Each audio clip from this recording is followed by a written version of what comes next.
Okay, तो आपका subject जो है जिसका नेम है इंजीनियरिंग मैकेनिक्स, और इंजीनियरिंग मैकेनिक्स का अभी जो मैं बताने वाला हूँ वो है सिलेबस। सिलेबस में कौन कौन से चैप्टर्स हैं, उस चैप्टर्स में क्या क्या आप पढ़ने वाले हो, और उसके साथ साथ ये भी आप देखोगे कि वो चैप्टर कितना आपके लिए इंपॉर्टेंस है। ठीक है, जैसे पहला जो चैप्टर आप देखने को मिलेगा आपको, चैप्टर नंबर 1, जिसका नाम है basic of mechanics. Basic of mechanics, ये चैप्टर का नाम है। ठीक है, first chapter basic of mechanics. इसमें आप ये देखोगे कि मैकेनिक्स है क्या, इंजीनियरिंग मैकेनिक्स क्या है, उसका डेफिनेशन देखोगे। उसके अलावा ये भी देखोगे कि इसके अंदर और भी क्या जैसे डिफरेंट फोर्सेस आ जाते हैं। ठीक है, उसके फोर्सेस क्या होते हैं, जैसे स्टैटिक क्या होता है, डायनेमिक क्या होता है, स्केलर क्वांटिटी क्या होता है, वेक्टर क्वांटिटी क्या होता है, ये आपने फिजिक्स में भी पढ़ा है, scalar quantity and vector quantity.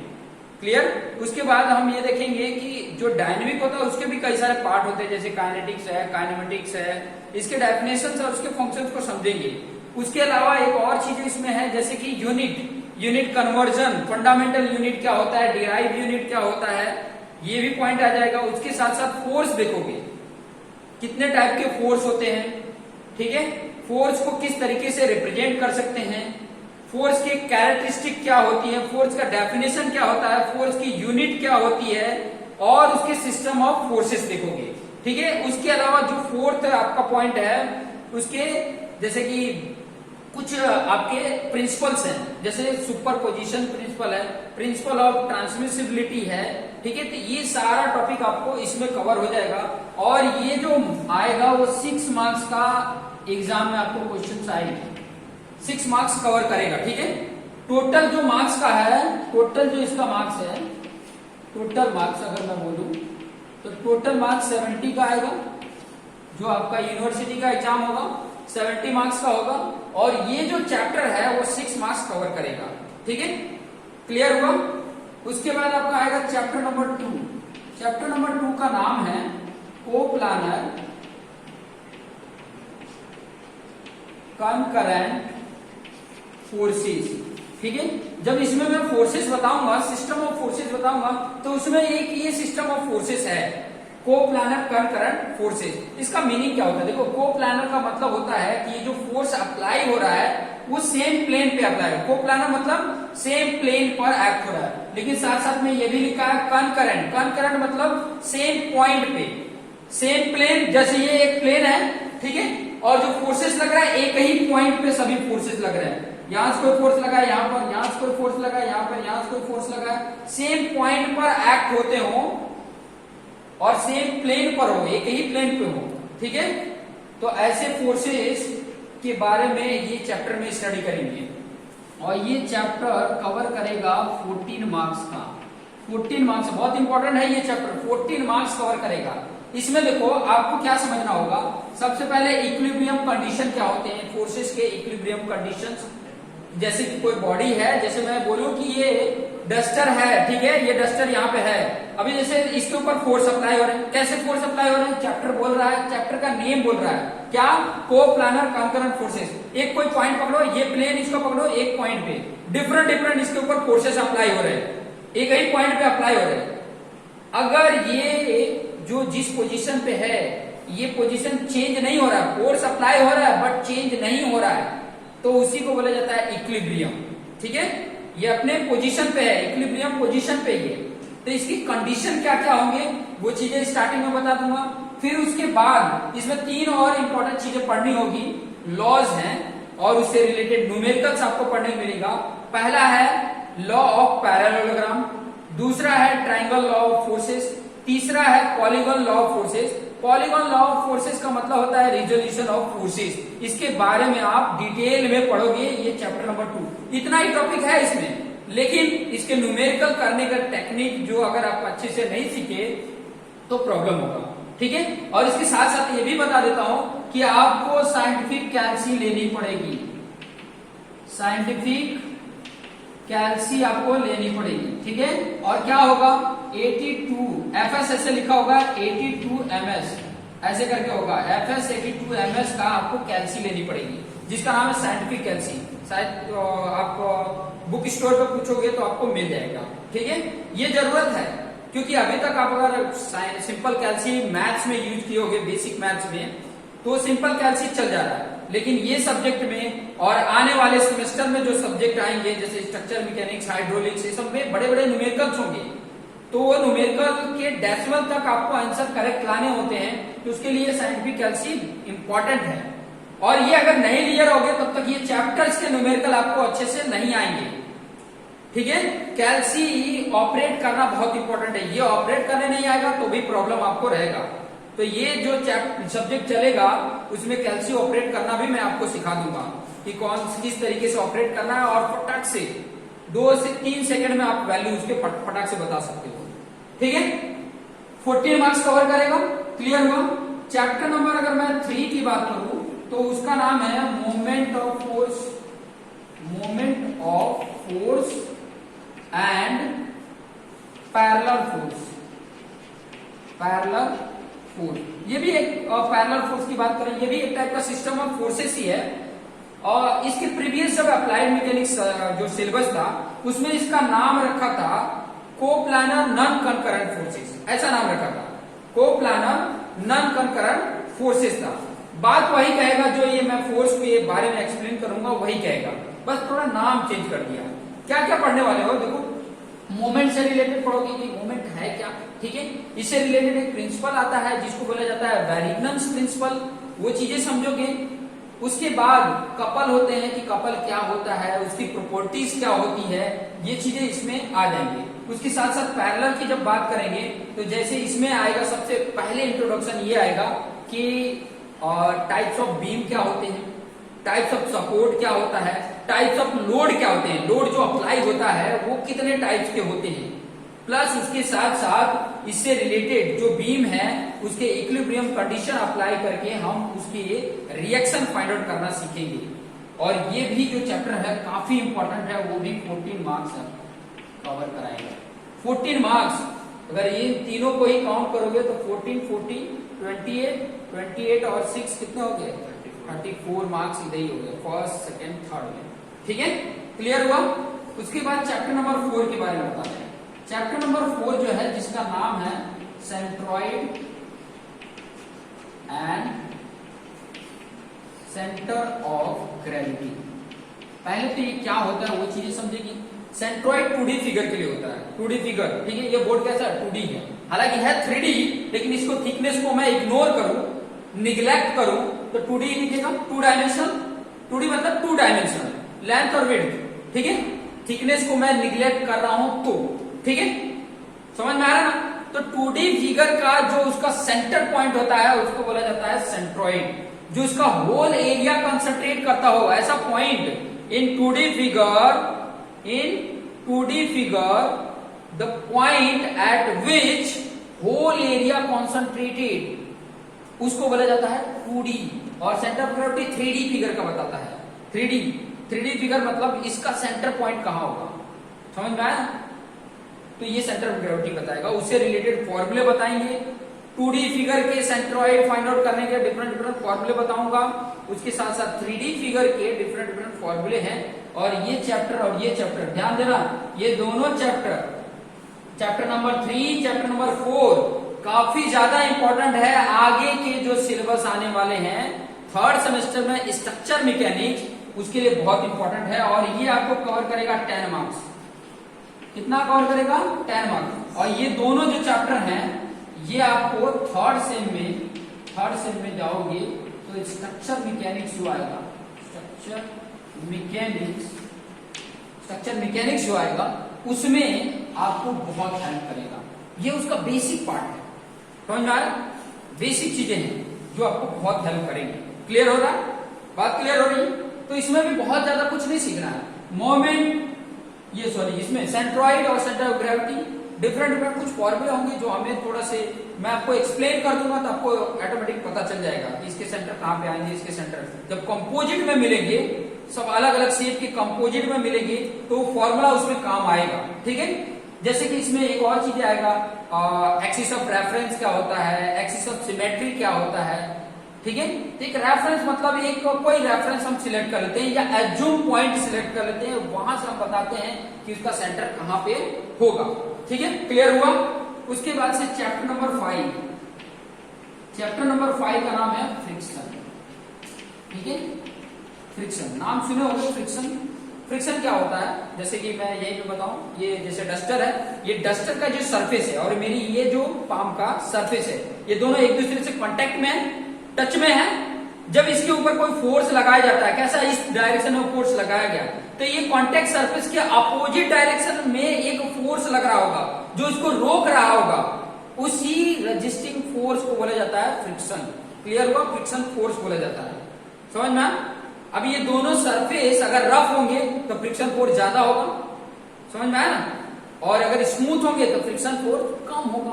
Clear, समझ में आ रहा है। अगर फ्रिक्शन ना हो तो क्या होगा, फ्रिक्शन है तो क्या हो रहा है, ये एडवांटेज डिसएडवांटेज भी देखेंगे, इनके लॉज भी देंगे, इनके लिमिट को देखेंगे, इसके साथ इसके टाइप्स को देखेंगे, कितने टाइप्स के फ्रिक्शन होते हैं। क्लियर, और इसके साथ साथ इससे जुड़ी हुई जैसे कि एंगल ऑफ फ्रिक्शन क्या होता है, एंगल ऑफ रिपोज क्या होता है, और इनके बीच का रिलेशन क्या होता है, प्लस इससे रिलेटेड कुछ न्यूमेरिकल्स आते हैं, किसी स्लोप पर है और ये फ्लो कर रहा है, इसको मोशन कर रहा है, तो इसका क्या फ्रिक्शन लग रहा होगा। ये सारा कुछ कैलकुलेशन अगर करना है तो ये चैप्टर आपके लिए इंपॉर्टेंट है, और ये कवर करेगा 12 मार्क्स। सभी ऐड कर रहे होंगे 12 मार्क्स। ठीक है, क्लियर हुआ। उसके बाद जो लास्ट चैप्टर है जिसका नाम है simple lifting machine, simple lifting machine, ये आपके लिए भी उतना ही इंपॉर्टेंट है जितना ऑटोमोबाइल और मैकेनिकल इंजीनियरिंग को इंपॉर्टेंट है।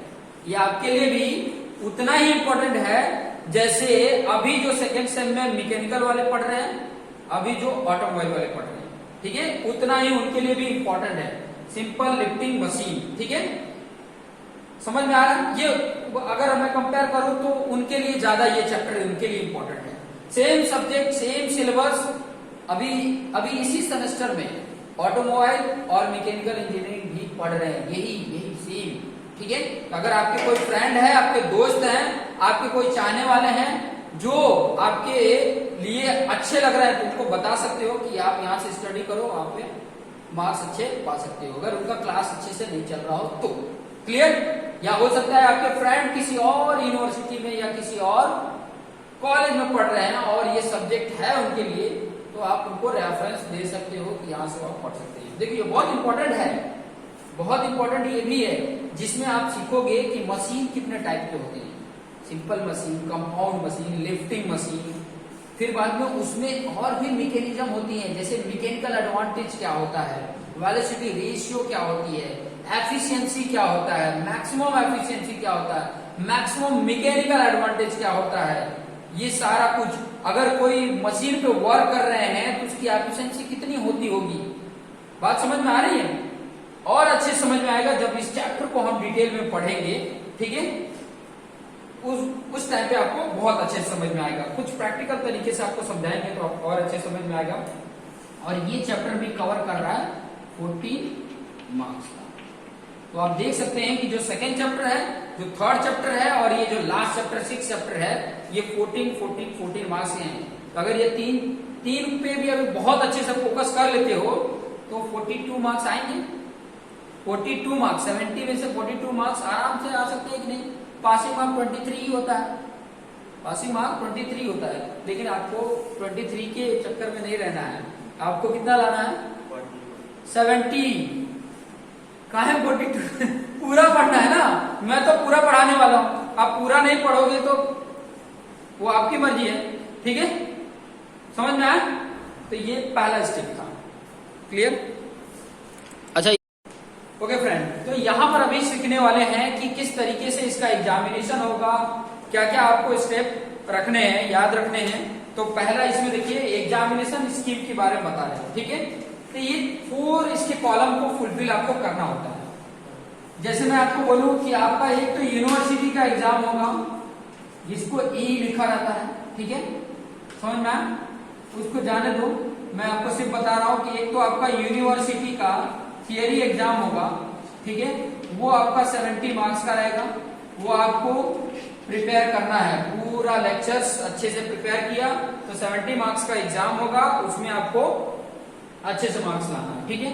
फिर कॉलेज का भी इंटरनल थियरी मार्क्स का, जो आप लोगों ने फर्स्ट सेम में तो सीख ही लिया, इंटरनल थियरी का 30 मार्क्स का आपका मेड होगा, जिसको बोलते हैं मेड, ठीक है, मेड होगा, ओके।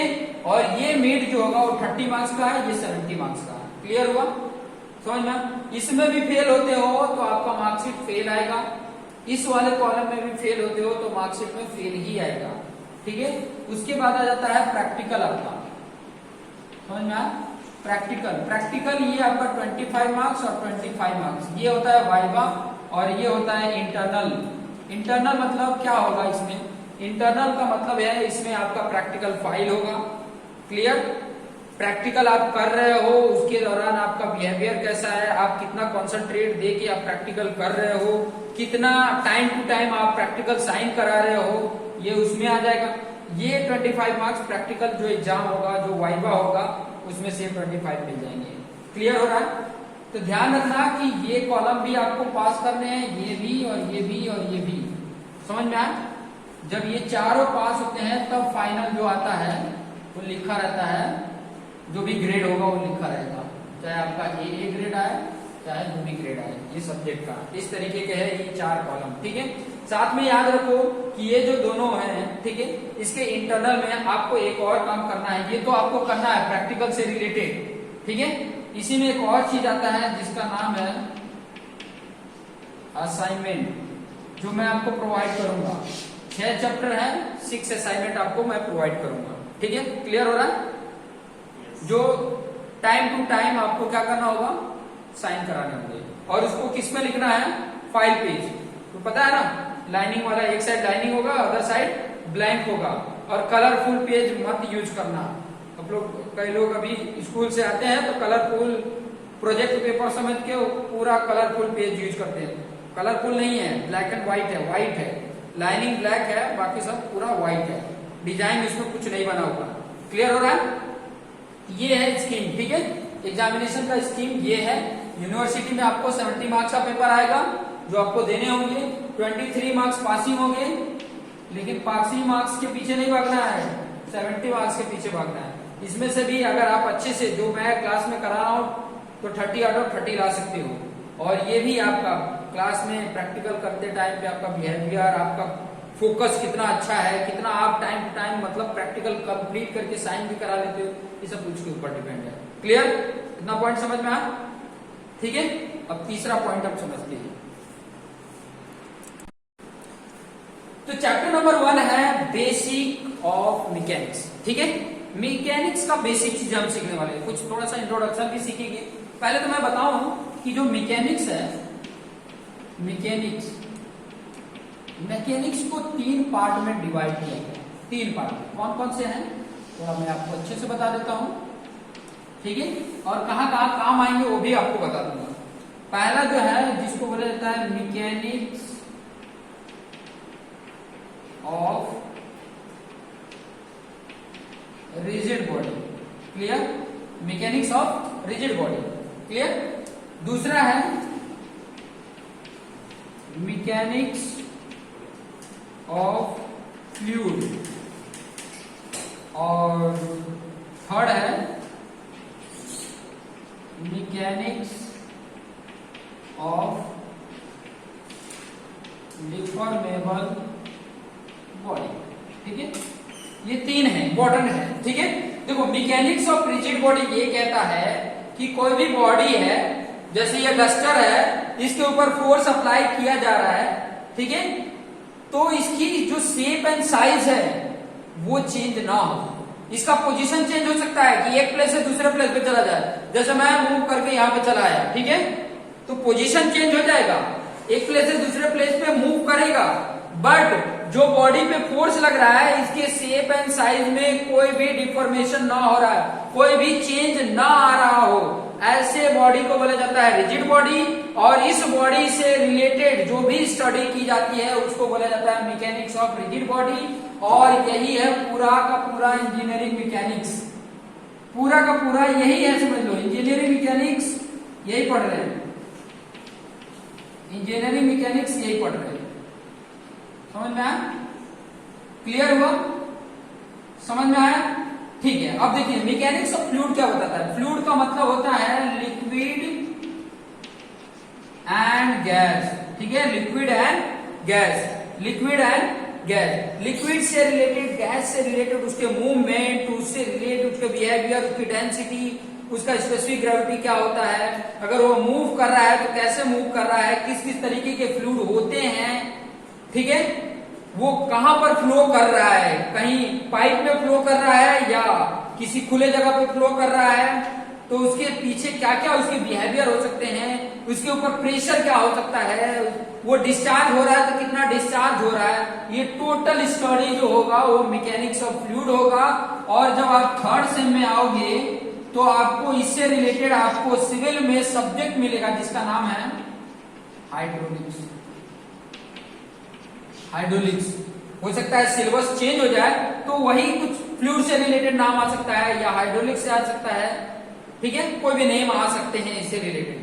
क्लियर? फ्लूइड से रिलेटेड नाम आ सकते हैं, तो वो सारा कुछ पूरा का पूरा सब्जेक्ट इससे रिलेटेड स्टडी करेगा। ये मैकेनिक्स ऑफ फ्लूइड है।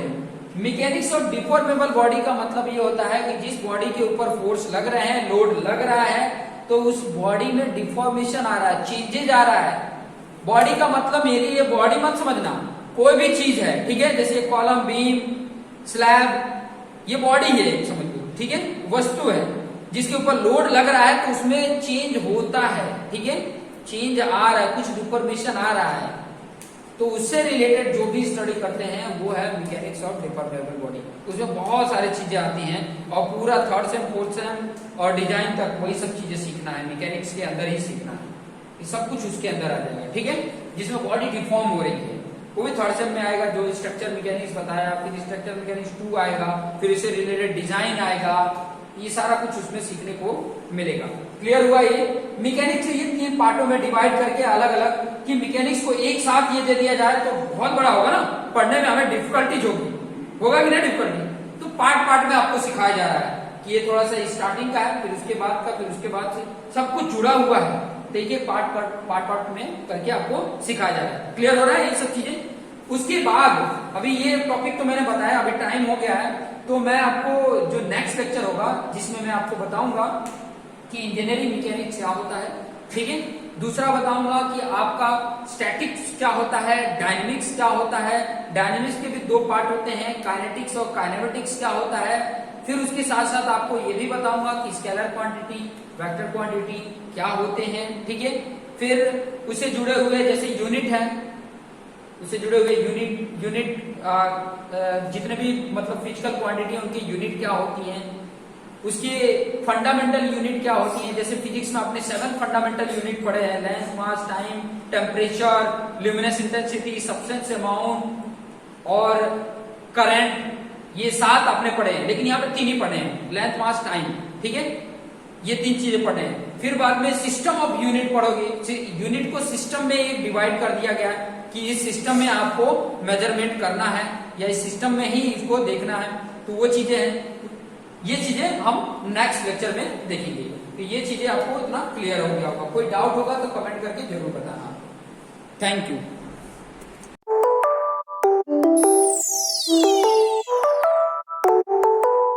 जिसके ऊपर जितने भी फोर्स अप्लाई हो रहे हो, जितने भी फोर्स अप्लाई हो रहे, बट उसकी बॉडी में कोई डिफॉर्मेशन नहीं आ रहा है, बॉडी के शेप एंड साइज में कोई डिफॉर्मेशन नहीं आ रहा है, हाँ उसकी position one place to another चला जा रहा है, ठीक है, तो उस प्रकार के। तो इसमें फर्स्ट चैप्टर जो है उसमें आपका है क्या है, वो है आपका मैकेनिक्स, अप्लाइड मैकेनिक्स जो है, अप्लाइड मैकेनिक्स, ये 2 पार्ट में। पहला पार्ट है static and second is the dynamic. Static क्या बताता है? स्टैटिक ये कहता है कि कोई वस्तु स्टैटिक कंडीशन में स्थिर है, उसके ऊपर लगने वाले फोर्स और उनकी इफेक्ट के बारे में जो स्टडी की जाती है उसे बोला जाता है स्टडी। इसका डेफिनेशन है it deals with the forces and their effect while acting upon a body at rest.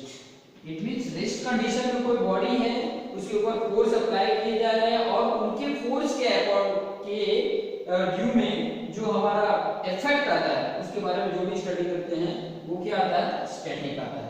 Dynamic क्या बोल रहा है, सेम डेफिनेशन वही है but condition is in motion, कि अगर कोई मोशन में है उसके ऊपर फोर्स अप्लाई हो रहा है तो उसके द्वारा जो भी इफेक्ट आता है वो आता है आपका dynamic. Dynamic it deals with the force, it deals with the forces and their effect while acting upon a body in motion। It means motion condition में कोई बॉडी है तो उसके ऊपर जो फोर्स अप्लाई हो रहे हैं तो उसके द्वारा जो इफेक्ट हो रहे हैं, फोर्स के बॉडी में जो इफेक्ट हो रहे हैं उसके बारे में जो भी स्टडी करते हैं वो आ जाता है डायनामिक। अभी डायनामिक के भी टू पार्ट्स होते हैं। पहला होता है kinetics and second one is the kinematics.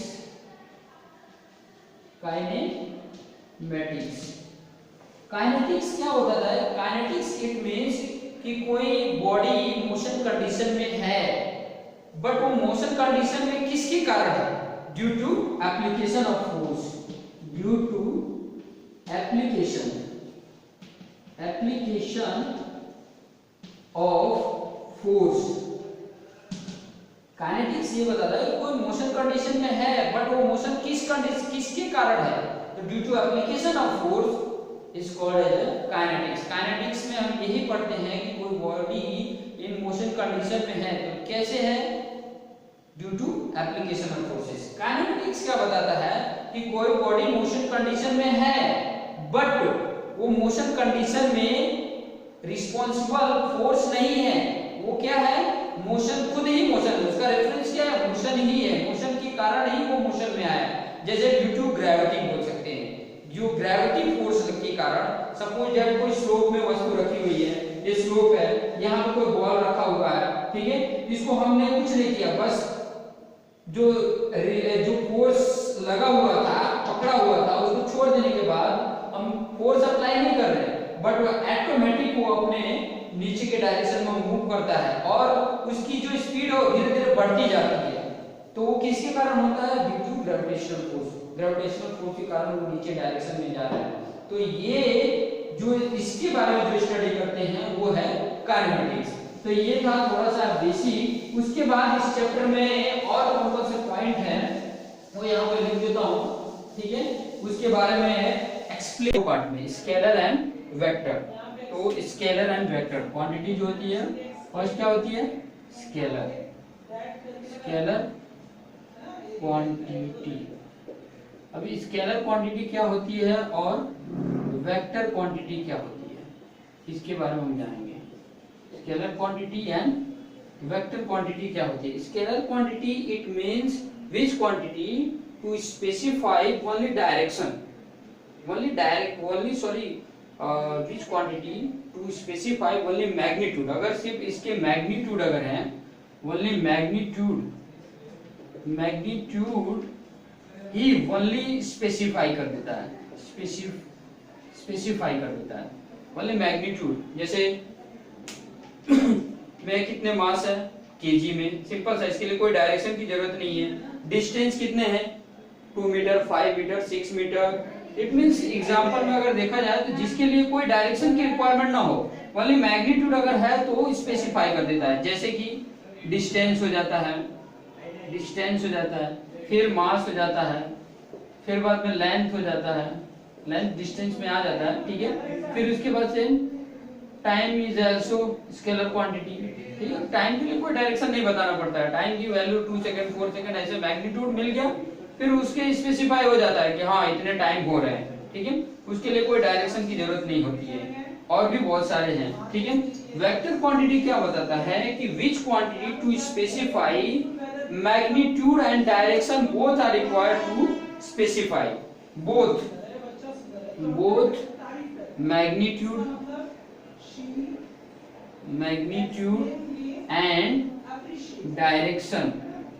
magnitude and direction both are required to specify करने के लिए, कोई भी क्वांटिटी को स्पेसिफाई करने के लिए उसके मैग्नीट्यूड एंड डायरेक्शन दोनों की जरूरत पड़ती है। जैसे सपोज दैट मान लो कि ये फोर्स एग्जांपल है, तो फोर्स मान लो 5 किलोमीटर लग रहा है, 5 केजी का फोर्स लग रहा है, सपोज 5 केजी का फोर्स लग रहा है, बट किस डायरेक्शन में लग रहा है यहाँ पे ये भी बताना पड़ेगा।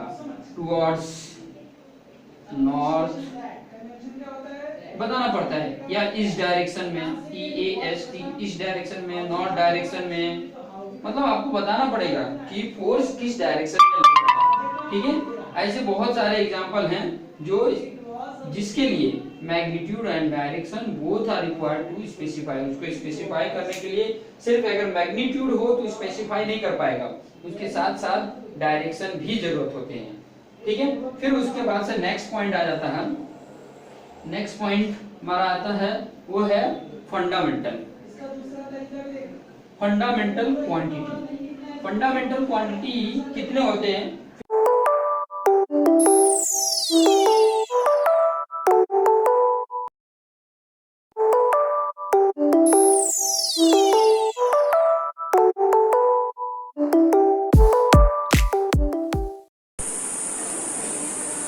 ओके फ्रेंड, जैसा कि आप सभी को पता है कि इसके प्रीवियस वाले लेक्चर्स में हमने जो डिस्कस किया था वो था इंट्रो, पूरा ओवरव्यू था चैप्टर्स के कि कौन कौन से चैप्टर हैं और उस चैप्टर्स में हमें क्या पढ़ना है।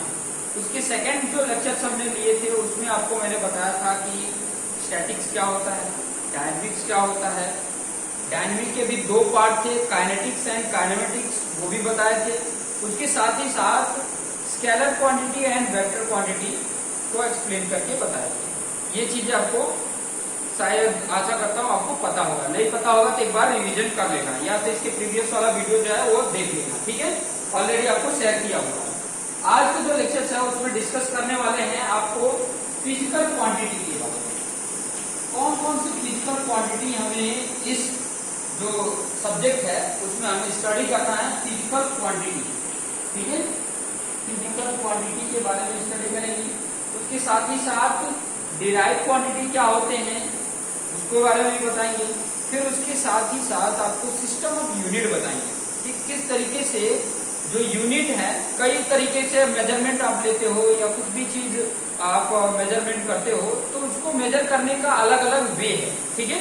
अलग अलग यूनिट में हम उसको मेजर करते हैं। जैसे स्पीड बोलते हो तो कोई किलोमीटर पर आवर बोलता है, कोई मीटर पर सेकेंड बोलता है, ठीक है। तो अलग अलग ये सिस्टम है। तो ये सिस्टम के बारे में समझेंगे कि इसको किस तरीके से सिस्टम में कैटेगराइज करके रखा हुआ है, और उसके साथ साथ यूनिट कन्वर्जन बताएंगे कि एक सिस्टम से दूसरे सिस्टम में कैसे कन्वर्ट करते हैं। ये कन्वर्जन आपको इस लेक्चर में समझने को मिलेगा। अब मैं यहाँ पे बताऊँ फिजिकल क्वांटिटी। फिजिकल क्वांटिटी से रिलेटेड बात करूँ कि जो फिजिक्स में आपने पढ़ा था, फिजिक्स में फिजिकल क्वांटिटी वो टोटल 7 पढ़ा था। वो 7 क्या क्या थे वो चीजें मैं बता देता हूँ। लेंथ था, क्वांटिटी बता रहा हूँ, लेंथ, दूसरा था मास, तीसरा था टाइम, चौथा है टेम्परेचर, पांचवा है करंट, 6 था अमाउंट ऑफ सब्सटेंस या मैटर, सब्सटेंस या मैटर, एंड 7वां था आपका ल्यूमिनस इंटेंसिटी, ये आपने फिजिक्स में 7 फंडामेंटल क्वांटिटी पढ़ा था। इसको फंडामेंटल क्वांटिटी भी बोला जाता है, fundamental physical quantity, fundamental physical quantity, fundamental physical quantity इसको बोला जाता है। फंडामेंटल फिजिकल क्वांटिटी का मतलब ये आपकी ऐसी यूनिट है जो मूल है, इन्हीं से बाकी सब क्वांटिटी बनी हुई है। जैसे मैं अगर एरिया की बात करूं तो लेंथ से लेके बना हुआ है, लेंथ इंटू लेंथ या लेंथ इंटू विड्थ, इसी से बना हुआ है। वॉल्यूम की बात करूं या स्पीड की बात करूं तो मीटर पर सेकेंड मतलब लेंथ और टाइम से मिलकर बना है, लेंथ और टाइम से मिलकर बना है। तो मतलब बाकी जितनी क्वांटिटी है वो सब इन्हीं क्वांटिटी से डिराइव करके बनी हुई है। तो आपको अगर फंडामेंटल क्वांटिटी की बात करें तो विच quantity is exist, that is the fundamental physical quantity. ठीक है, जो अपने फंडा में एग्जिस्ट करता है, ठीक है, उससे कोई वो किसी से बना नहीं है, which is not derived for any other quantity, उस क्वांटिटी को बोला जाता है फंडामेंटल क्वांटिटी। बट आपको इंजीनियरिंग मैकेनिक्स में बोलूं तो सिर्फ आपको ये तीन के ही रिलेटेड आपको पढ़ना है, लेंथ, मास एंड टाइम। ये सब चीजें के बारे में नहीं करना। टेम्परेचर, करंट हुआ, अमाउंट ऑफ सब्सटेंस हुआ, चाहे ये लुमिनस इंटेंसिटी हुआ, इन सब की यूनिट भी होती है, आप सभी को पता है। लेंथ को मेजरमेंट करना है तो कोई सेंटीमीटर में मेजरमेंट करता है, कोई mm में मेजरमेंट करता है, कोई किलोमीटर में मेजरमेंट करता है, कोई फीट में मेजरमेंट करता है। समझ में आ रहा है ना? तो मेजरमेंट करने की यूनिट कई सारे हैं। ठीक है, जैसे मैं लेंथ के बारे में ही बताऊं तो लेंथ को मीटर में भी करते हैं, सेंटीमीटर में भी करते हैं, किलोमीटर में भी करते हैं, ठीक है, फीट में भी करते हैं, इंच में करते हैं। ठीक है, ऐसे इसको मेजर करने के लिए अलग अलग यूनिट है, लेकिन वो अलग अलग यूनिट जो है उसको एक सिस्टम में रखा हुआ है, वो मैं बाद में बताऊंगा। जैसे मास कोई है तो मास को हम ग्राम में भी लेते हैं। आप कोई सामान लेने जाते हो तो 100 ग्राम दे दो या 200 ग्राम दे दो। बहुत ज्यादा अगर कॉस्टली है तो 10 ग्राम लेते हैं। जैसे सोना लेने जाएंगे तो 10 ग्राम लेंगे, 5 ग्राम लेंगे, 2 ग्राम लेंगे। ठीक है, तो बहुत ज्यादा जो कॉस्टली होता है उसको बहुत छोटे यूनिट में हम लेते हैं। केजी किलोग्राम में होता है, क्विंटल में होता है, क्विंटल का नाम सुने हो, टन होता है, टन में होता है। ठीक है, तो ये सब क्या है, मास। पाउंड भी होता है, पाउंड, जो आप अगर ब्रिटेन में चले जाओ तो पाउंड में मेजरमेंट करते हैं। ठीक है, टाइम अगर देखोगे तो टाइम सेकंड में होता है, और किसमें होता है, मिनट में और आवर में होता है। ठीक है, क्लियर।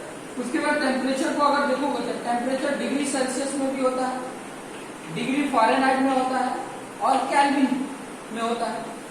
एसआई यूनिट अगर इसका पूछा जाए तो केल्विन, इसका एसआई यूनिट पूछा जाए तो सेकेंड, इसका एसआई यूनिट पूछा जाए तो होगा केजी, इसका एसआई यूनिट मीटर। ठीक है, एसआई यूनिट की बात कर रहा हूँ जिसको बोला जाता है इंटरनेशनल स्टैंडर्ड। एसआई मतलब इंटरनेशनल स्टैंडर्ड, मतलब वो ऑल इंटरनेशनल लेवल पे वो चल जाएगा।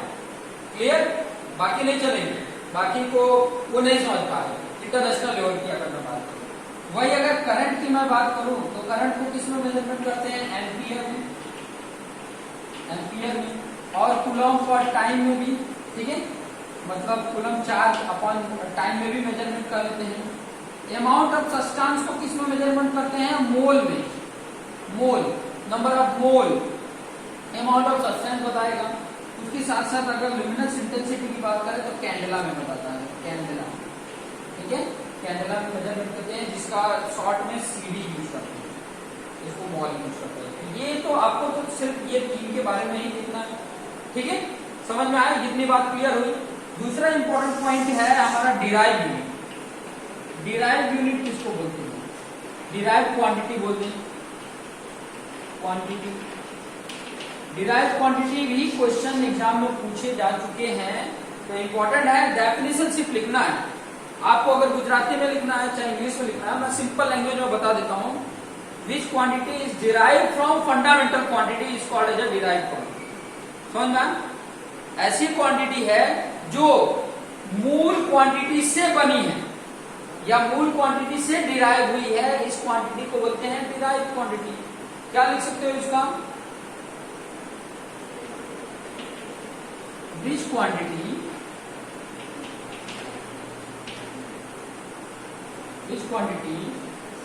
क्वांटिटी है तो इन लगाओ, अब क्वांटिटीज करते हो क्वांटिटीज कर लो, quantities are derived from fundamental quantity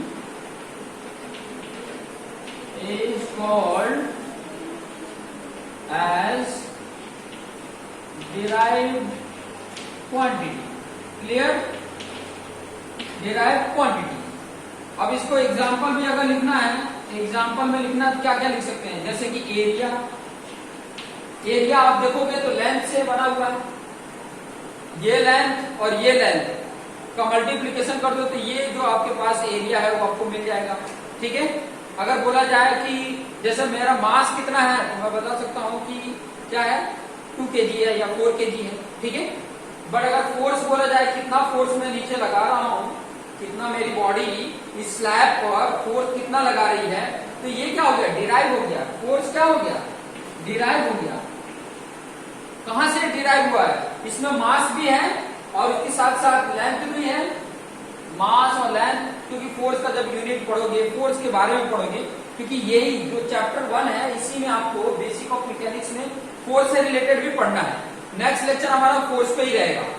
force क्या है, उसकी कैरेक्टरिस्टिक क्या है, उससे रिलेटेड और भी जो सिस्टम ऑफ फोर्सेस है वो सब कुछ बताएंगे। पहले अभी यहाँ पर डिराइव क्वांटिटी और क्या हो सकता है, जैसे कि स्पीड है, वेलोसिटी है, और क्या लिख सकते हैं, बोलते जाइए आपको, वॉल्यूम है, एक्सेलरेशन है, बहुत सारे आप लिख सकते हो, बहुत सारी जितने भी क्वांटिटी, इनको छोड़ के आप जितने भी क्वांटिटी देखते हो वो सारी क्वांटिटी किसमें आ जाएगी, डिराइव क्वांटिटी में आ जाएगी। मैं यहाँ पे लिख देता हूँ एक्सेप्ट। क्लियर, इसका पता चला, डिराइव क्वांटिटी पता चला। उसके साथ साथ मैंने आपको फंडामेंटल क्वांटिटी जो सिर्फ आपको याद रखने का है 3 ही, लेंथ, मास एंड टाइम। ठीक है, अब उसके बाद जो बहुत इंपॉर्टेंट है, जिससे रिलेटेड इंपॉर्टेंट क्वेश्चंस भी आ जाते हैं, वो क्या है आपका सिस्टम ऑफ यूनिट। ये भी एग्जाम में कई बार पूछा है, system of unit. System of unit अगर देखोगे तो 4 सिस्टम में इसको डिवाइड किया गया। There are 4 system of unit. ये जो मैंने आपके सामने यहाँ पे लिखा था ना, ये सब यूनिट है। इन यूनिट को एक सिस्टम में रख दिया गया, एक सिस्टम में। और कौन सा सिस्टम था, पहला जो सिस्टम था जिसको बोलते थे FPS। पहला क्या बता रहा है, लेंथ को, दूसरा क्या बता रहा है, मास को, तीसरा बता रहा है टाइम को। मैंने पहले ही बताया कि ये 3 को ही पढ़ना है। तो फर्स्ट आपको बता रहा है लेंथ, दूसरा बता रहा है मास को, तीसरा बता रहा है टाइम को। ऐसे ही है।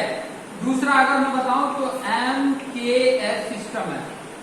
ठीक है, सिस्टम यहां पर लिख सकते हैं, सिस्टम। तीसरा है CGS सिस्टम। क्लियर, और चौथा है जिसको बोलते हैं SI सिस्टम। ठीक है, जिसका नाम आपको पता है।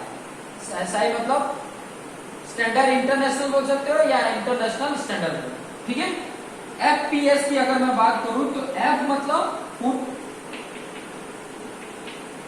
P मतलब पाउंड, और S मतलब सेकंड। क्लियर हो रहा है? ठीक है, वैसे MKS की बात करूं तो पहला मास बताता है। ठीक है, तो M मतलब लेंथ बताता पहला ना, तो M के लिए मीटर, मीटर आ जाएगा। दूसरा आ जाएगा किलोग्राम, और तीसरा सेकंड। क्लियर, CGS में पहला क्या आएगा, सेंटीमीटर, दूसरा क्या आएगा, ग्राम, और तीसरा सेकंड।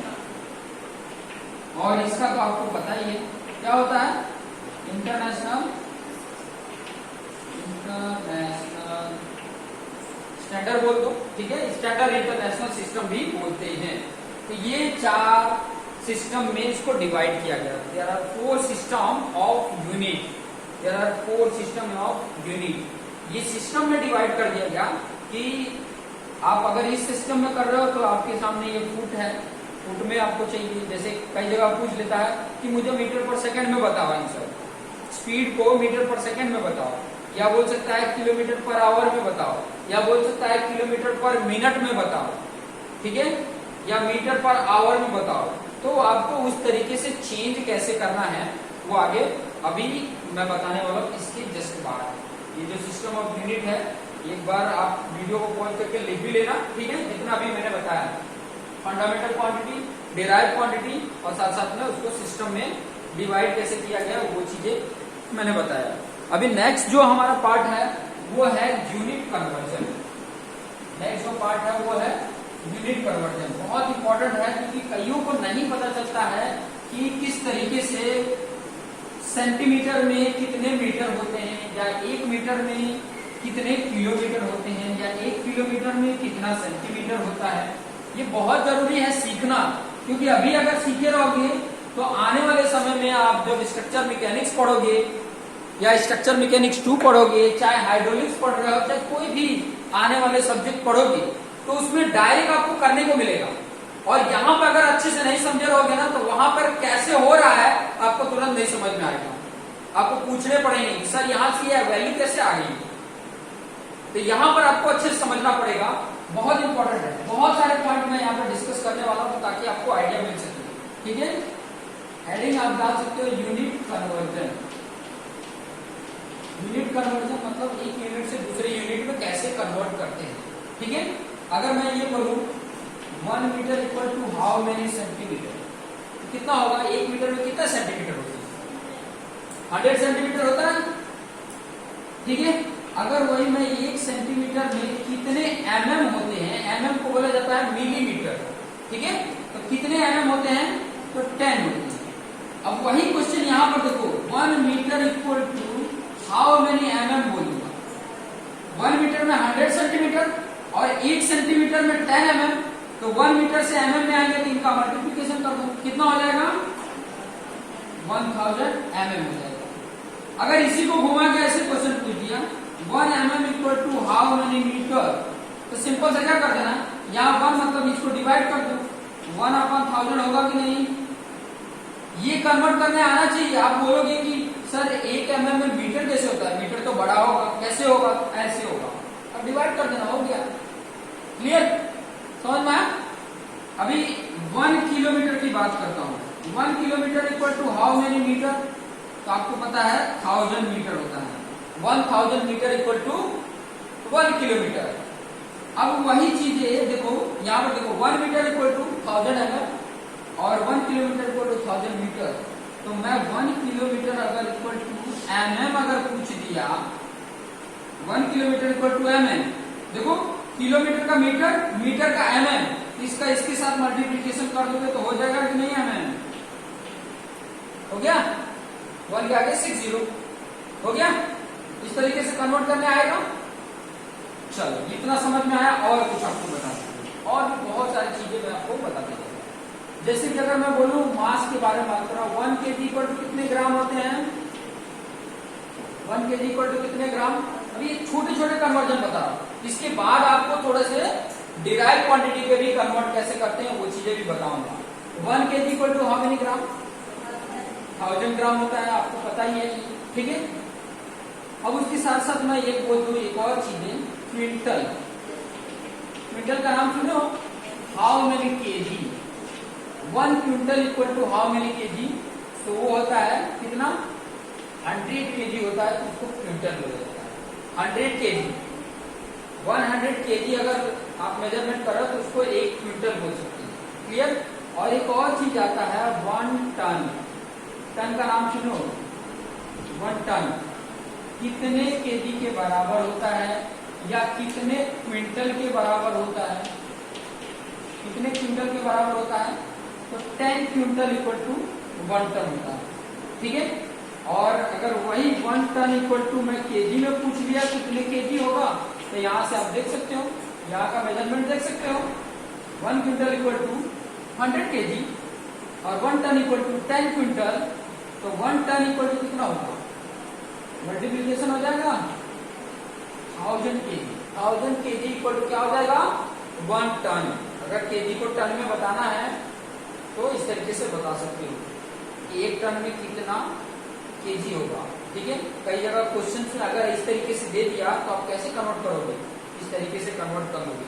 टन मास में होता है और मास को मैं अगर फंडामेंटल एमकेएस में कन्वर्ट करना है या सीजीएस में कन्वर्ट करना है, मतलब ग्राम में, तो ग्राम में कन्वर्ट करने के लिए अब केजी मिल गया तो केजी से ग्राम में कन्वर्ट कर सकते हैं। क्लियर होगा, ये पॉइंट क्लियर होगी। उसके साथ साथ आपको टाइम के बारे में तो पता ही है, 1 आवर इक्वल टू कितने मिनट होते हैं, मिनट कितने होते हैं, 1 hour equal to how many minute, 60 minute. अच्छा, 1 minute equal to how many hour, कौन बोलेगा, 1 minute equal to how many hour, 1 minute में कितने घंटे होते हैं, कितने आवर होता है, हाँ मैं अभी यहीं पे बताया था, कहाँ पे, यहाँ पर बताया था, यहाँ कन्वर्जन बताया था कि अगर 1 मीटर में 1000 mm तो 1 mm में कितना मीटर, तो 1/1000 कर दिया था। वैसे ही 1 आवर में 60 मिनट, तो 1 मिनट में कितने आवर, 1/60, इस तरीके से हो जाएगा। क्लियर। अच्छा, 1 मिनट में कितने सेकंड होंगे, कौन बोलेगा, कितने होते हैं, 60 होता है। गुड। अच्छा, 1 आवर में कितने सेकंड होंगे, 1 आवर में कितने सेकंड, देखो 1 आवर में 60 मिनट, 1 मिनट में 60 सेकंड, तो इसका इसके साथ मल्टीप्लीकेशन कर दोगे तो हो जाएगा 3600, 3600 is the second in 1 hour. Clear हुआ, ये क्लियर हुआ। ये था स्मॉल, छोटे छोटे पॉइंट को लेकर मैंने बताया। ठीक है, अभी मैं आगे थोड़ा सा और इम्पोर्टेंट चीज बता रहा हूं। ठीक है,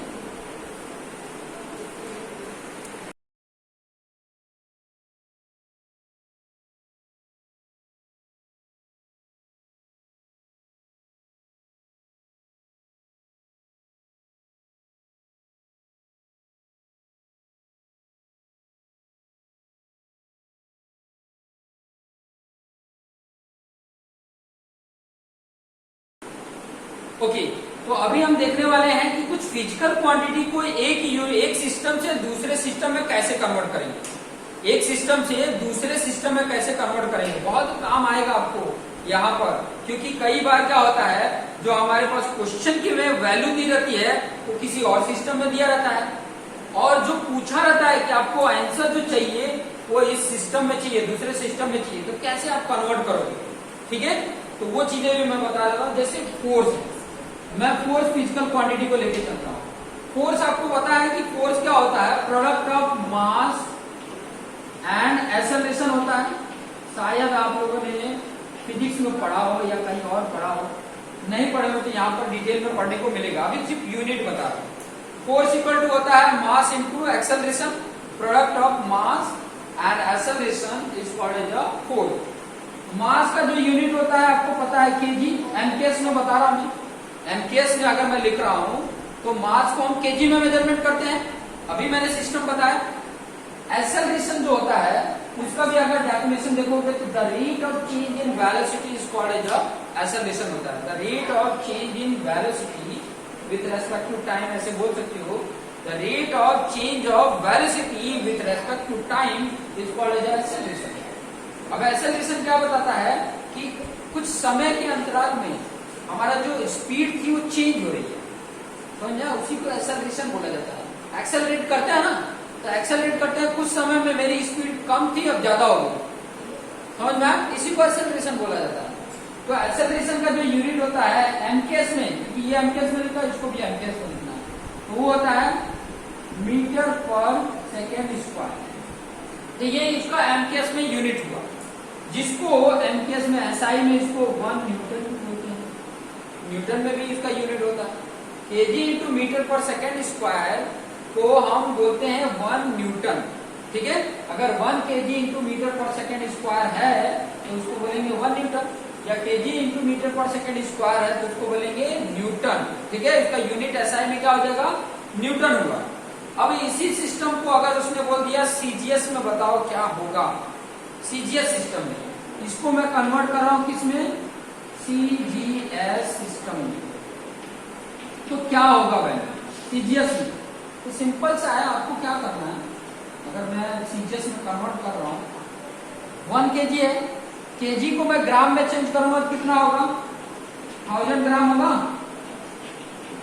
ग्राम होगा, इनटू मीटर है, मीटर स्क्वायर नहीं ओनली मीटर है, तो मीटर को सेंटीमीटर में कन्वर्ट करोगे सीजीएस में, जी मतलब ग्राम मास वाला, ये सेंटीमीटर बताता है, ये सेकंड बताता है, तो मीटर को मैं किस में कन्वर्ट करूंगा, सेंटीमीटर में।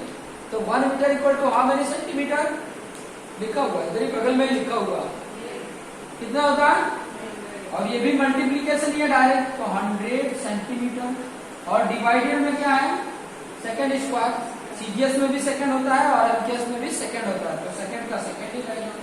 क्लियर, समझ में आया। अब ये कितना होगा, 1000 इंटू 100 कितना हो गया, 1 लाख हो गया, ग्राम इंटू सेंटीमीटर पर सेकेंड स्क्वायर, समझ में आ रहा है। 1 न्यूटन इक्वल टू, ये भी लिख सकते हैं 1 न्यूटन इक्वल टू, समझ में आया। और न्यूटन को केजी इंटू मीटर पर सेकेंड स्क्वायर बोलते हैं, इसको हमने सीजीएस में कन्वर्ट किया, जिसको ग्राम सेंटीमीटर इंटू पर सेकेंड स्क्वायर बोलते हैं। अच्छा, इसका भी नाम है, जैसे इसका नाम हमने न्यूटन रखा, तो इसका भी नाम है, इसका नाम क्या है, ये तो हो गया आपको, ये जो जितने जीरो होते हैं ना उतना पावर हम लगा देते हैं, पढ़े हो ना ये सब चीजें, ठीक है। 10⁵, इसको जो बोला जाता है, इस सिस्टम को डायरेक्ट ये पूरी वैल्यू को बोला जाता है डायना, DYNA, डायना, ठीक है, समझ में, डायना बोला जाता है। 1 न्यूटन इक्वल टू, अगर क्वेश्चन में पूछ दे how many dyne, 1 newton equal to पूछ ले हाउ मेनी डायना, तो 10⁵, ऐसे करके फिर इन द ब्लैंक में पूछ सकता है। प्रीवियस ईयर का पेपर डाउनलोड करो तो आपको आइडिया मिलेगा कि कैसे क्वेश्चन पेपर का फॉर्मेट होता है, किस तरीके का क्वेश्चंस आए हुए हैं, ठीक है। और प्रीवियस ईयर का पेपर ढूंढने के लिए आपको सिस्टम मैं बता दूं, सबसे पहले सिंपल सर आप ना गूगल पे क्या करोगे, पहला मैं बता दूंगा GTU एग्जाम पेपर, ठीक है। ये कई बार मैंने बताया भी है कि आप आराम से कैसे भी डाउनलोड कर सकते हैं। ध्यान से सुनो, जैसे ये जाओगे तो उस पर क्लिक करोगे तो दूसरा आपके सामने GTU एग्जाम के आ जाएंगे, स्लॉट खुल जाएगा, उसमें लिखा होगा, ठीक है। उसमें आपको ऐसा स्लॉट खुलेगा कि ये समर 2021 है, विंटर 2021 एग्जाम का, तो उसमें किसी पे भी ओपन करोगे एक आपको ऐसा पेज खुलेगा जिसमें आपको ऊपर आपको सिलेक्ट करना है, क्लिक करोगे ना तो बहुत सारे ब्रांचेस दिखेंगे, बहुत सारे ब्रांचेस, मतलब आपको मैं बोलूं वो प्रोग्राम है सभी, जैसे कि मैकेनिकल का है, ठीक है, मैकेनिकल बोल रहा हूँ, जैसे कि डिग्री है, डिप्लोमा है, फार्मेसी है, MBA है, तो आपको उसमें से DI सिलेक्ट करना है। DI मतलब डिप्लोमा इंजीनियरिंग का है, DI सिलेक्ट कर लोगे तो उसके नीचे ईयर होगा, ईयर सिलेक्ट कर लेना, और चौथे नंबर पर उसी में नीचे होगा कोड, तो आपको प्रीवियस ईयर का, देखो ये हमारे सामने जो सिलेबस है वो न्यू है, जिसका कोड यहाँ पे लिखा हुआ है 43408 है, इसके प्रीवियस वाले यही सेम है, सिर्फ क्या हटाया बताओ, वर्क और एनर्जी चैप्टर को हटा दिया, बाकी सब कुछ वही है। प्रीवियस वाला जो था उसका नाम अप्लाइड मैकेनिक्स था, यहाँ पर जो चैप्टर है उसका नाम, सब्जेक्ट है जिसका नाम है इंजीनियरिंग मैकेनिक्स। सिर्फ चेंज क्या किया है, एक चैप्टर को हटा दिया है जिसका नाम था वर्क पावर एनर्जी, उसको साइड में कर दिया है, क्लियर, उसको निकाल दिया है, तो उसके अलावा बाकी सब सेम है। उसका कोड क्या है वो बता देता हूँ, 33408 है, ये कोड डालना और यह डालोगे आप, ठीक है, और उसके बाद से सर्च करोगे तो आपके सामने एक PDF कोड का PDF आ जाएगा, उसको सिलेक्ट करोगे तो आपको पेपर डाउनलोड हो जाएगा, और पेपर डाउनलोड हो जाएगा तो उसके बाद आप खुद ही एनालिसिस कर सकते हो कि मैंने क्या पढ़ा है और क्या क्या आ रहा है, ठीक है, समझ में आ रहा है। ये खुद एनालिसिस करते हो। बहुत सारे बच्चे क्वेश्चन पूछते हैं कि सर इंपॉर्टेंट दे दो, एग्जाम के लिए क्या इंपॉर्टेंट होगा। तो प्रीवियस ईयर का पेपर सबसे इंपॉर्टेंट होता है। आप 2 साल 3 साल के पेपर का जब एनालिसिस करोगे ना तो आपको आइडिया मिलेगा इसके पहले कौन से क्वेश्चन जो रिपीटेड हैं, बार बार जो पूछे जा रहे हैं, तो इससे आपको आइडिया मिलेगा। क्लियर हो रहा है?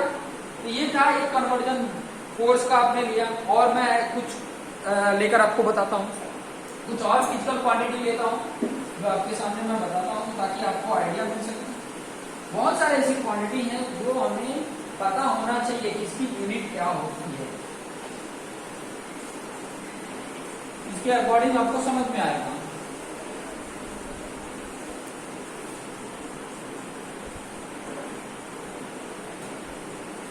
अच्छा, एरिया अगर करना है तो एरिया क्या होता है?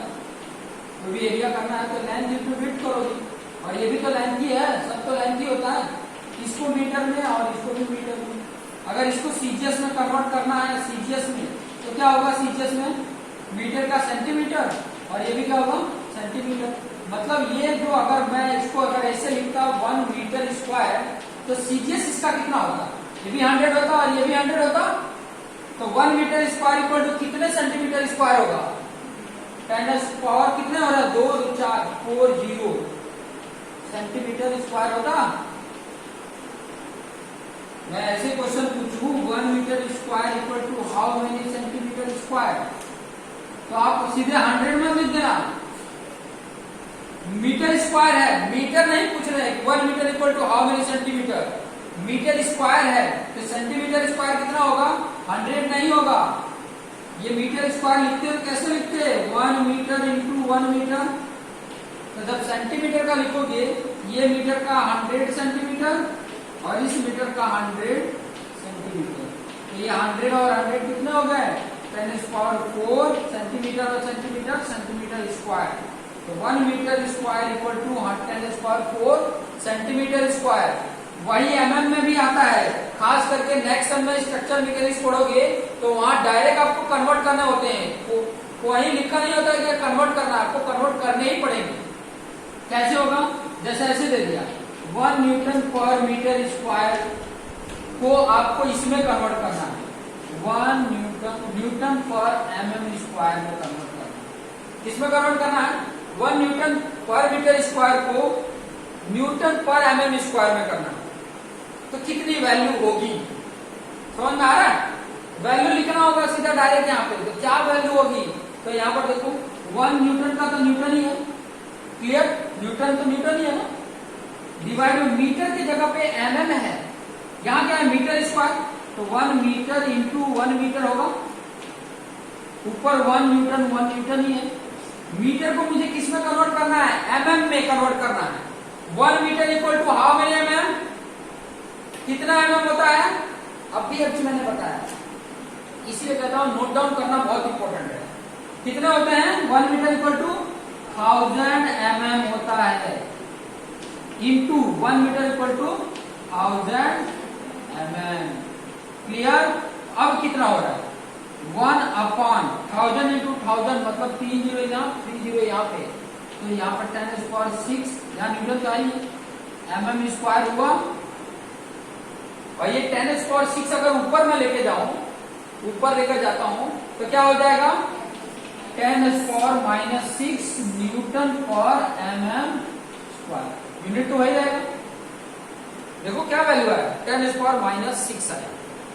अच्छा, इसी क्वेश्चन को आप ऐसे दे दिया 1 मेगा न्यूटन पर मीटर स्क्वायर को आप बताइए कितना न्यूटन पर एमएम स्क्वायर होगा। तभी मेगा की वैल्यू कितनी होती है वो भी जानना जरूरी है। 1 मेगा इक्वल टू होता है 10⁶। 1 मेगा इक्वल टू होता है 10⁶ पावर होता है। लिख लेना यहाँ पे 1 मेगा इक्वल टू 10⁶। ये मेगा है, मीटर मत समझ लेना। मीटर होगा तो मीटर में 1 मेगा इक्वल टू 10⁶। अगर वही 1 मेगा मीटर है तो 10⁶ मीटर। क्लियर? क्लियर ना? मेगा की वैल्यू 10⁶ है, मीटर को मीटर ही लिख दिया। क्लियर हुआ? अब वही यहाँ क्वेश्चन पूछा है कि 1 मेगा न्यूटन पर मीटर स्क्वायर को न्यूटन पर एमएम स्क्वायर में कन्वर्ट करना है। तो आपको पता है, देखो मेगा के लिए 10⁻6 कर दिया, और न्यूटन पर मीटर स्क्वायर को न्यूटन पर एमएम स्क्वायर में कन्वर्ट करना है, तो यहीं पर भी मैंने बताया 10⁻6 न्यूटन पर एमएम स्क्वायर। तो यहाँ पे क्या हो जाएगा 10⁻⁻6 न्यूटन पर एमएम स्क्वायर। और इन दोनों को अगर देखोगे तो क्या हो जाएगा, जब पावर क्या हो जाएंगे, ऐड हो जाएंगे, मल्टीप्लीकेशन रहता है पावर ऐड होगा, मतलब 6 - 6 कितना हो जाएगा 0। और किसी के ऊपर पावर 0 होता है तो वैल्यू क्या हो जाती है 1 हो जाती है। कितने किसी के भी पावर हो, चाहे लाख के ऊपर पावर हो, अगर 0 तो वैल्यू होती है 1। समझ में, कोई भी वैल्यू हो उसके ऊपर पावर अगर 0 है तो वैल्यू होती है 1। क्लियर। तो ये हो गया 1, तो आगे वैल्यू कितना 1 न्यूटन पर एमएम स्क्वायर। देखो 1 मेगा न्यूटन पर मीटर स्क्वायर की वैल्यू क्या है 1 न्यूटन पर एमएम स्क्वायर है। क्लियर हो रहा है, पॉइंट क्लियर हो रही है। डाउट हो तो आप पूछ सकते हो बेहिचक, डर जो है ना अंदर का वो पहले तो निकाल दो, तभी पूछ सकते हो, नहीं तो पूछोगे नहीं, चुपचाप से सुनोगे फिर घर चले जाओगे। समझ में आया ये पॉइंट, समझ में आया यूनिट कन्वर्टिंग, ये समझ लीजिए। ठीक है, एक क्वेश्चन ये भी पूछता है 1 newton into metre equal to how many joule. 1 newton into metre equal to how many joule. Question ये भी पूछा हुआ है, तो ये कन्वर्ट कैसे करोगे। तो देखो मैं आपको बताऊं, ये newton into metre is the unit of the work, is the unit of the energy, newton into metre. और ये एम्पियर्स है, उसी का ऐसा यूनिट ये जूल बोला जाता है। तो 1 newton into metre equal to 1 joule होता है, ये याद रख लेना, 1 newton metre equal to 1 joule होता है। ठीक है, एक और क्वेश्चन पूछा था बहुत इंपॉर्टेंट, जितना मैं बता रहा हूँ वो चीजें नोट डाउन कर ही लेना, एग्जाम में पूछे गए हैं। मैं कई साल के पेपर को लेकर देखा हूँ, ये सब क्वेश्चन पूछे गए हैं, तो इनमें से कोई एक क्वेश्चन को उठा दे देगा। और आपके अगर आप चाहते हो कि छोड़ देना तो मत नोट डाउन करना, मत याद रखना। 1 HP equal to how many watt. HP मतलब हॉर्स पावर बोला जाता है, HP मतलब हॉर्स पावर, और ये हॉर्स पावर पावर का यूनिट है। ठीक है, हॉर्स पावर मतलब पावर की यूनिट है, इसको कितने वाट के बराबर होता है वो चीजें बताना है। तो वो चीजें भी यहाँ पर लिख सकते हो, 1 HP इक्वल टू 746 वॉट होता है, 746 वॉट होता है, याद रखना। ठीक है, अगर वही चीज थोड़ा सा घुमा देता है, मैं यहाँ पे बताऊँ, ऐसे कर देता है 1 HP equal to how many kilo watt, ऐसे करके पूछ लेता है, क्या करोगे। देखो किलो का मतलब हो गया 1000 10⁻³ होना। ठीक है, तो इसको हटाने के लिए आप क्या करोगे 10⁻³ लगा दो। समझ में आ रहा है ना, ये किलो को हटाने के लिए मैंने 10⁻³ लगा दिया, और बाकी HP इक्वल टू 746 था तो 746 लगा दिया। और इन दोनों को अगर करते हो तो अगर ये हटाना है तो ये क्या हो जाएगा, पॉइंट यहाँ पे लग जाएगा 0.746। ये तो पता है ना, करने आता है ना। ये 10⁻³ मतलब डिवाइड में है, और 746 डिवाइड बाई 10⁻³ मतलब 1000, और इसकी वैल्यू क्या होगी 0.746। पता है कि नहीं, ये कन्वर्ट करने आना चाहिए या तो याद कर लो।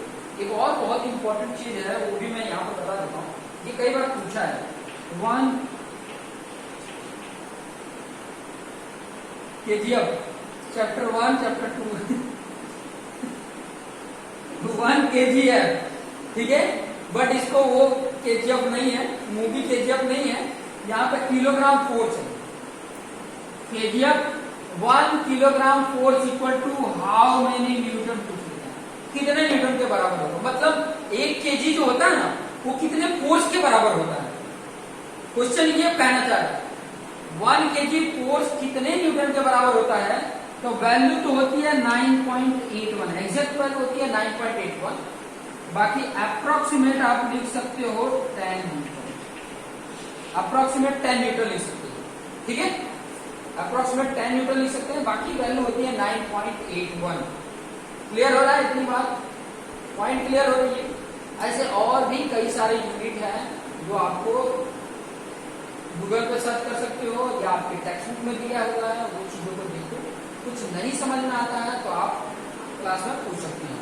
तो इतना सारा पॉइंट अब आज के लेक्चर में था। नेक्स्ट लेक्चर में हम फोर्स से रिलेटेड पढ़ेंगे। फोर्स क्या होता है, उसकी कैरेक्टरिस्टिक क्या होती है, उसके वो किस क्वांटिटी में मेजरमेंट किया जाता है, उसके यूनिट क्या होते हैं, यूनिट का डेफिनेशन क्या होता है, साथ साथ में ये भी बता देंगे कि उसके सिस्टम ऑफ फोर्सेस क्या होते हैं। ठीक है, फोर्सेस बहुत टाइप के होते हैं, बहुत सारे फोर्सेस होते हैं। ठीक है, वो फोर्सेस किस तरीके से मेजरमेंट किए जाते हैं, किस सिस्टम में रख के मेजरमेंट किए जाते हैं, वो चीजों के बारे में आपको डिटेल में पढ़ाएंगे। ठीक है, तो आज के लिए इतना। Thank you.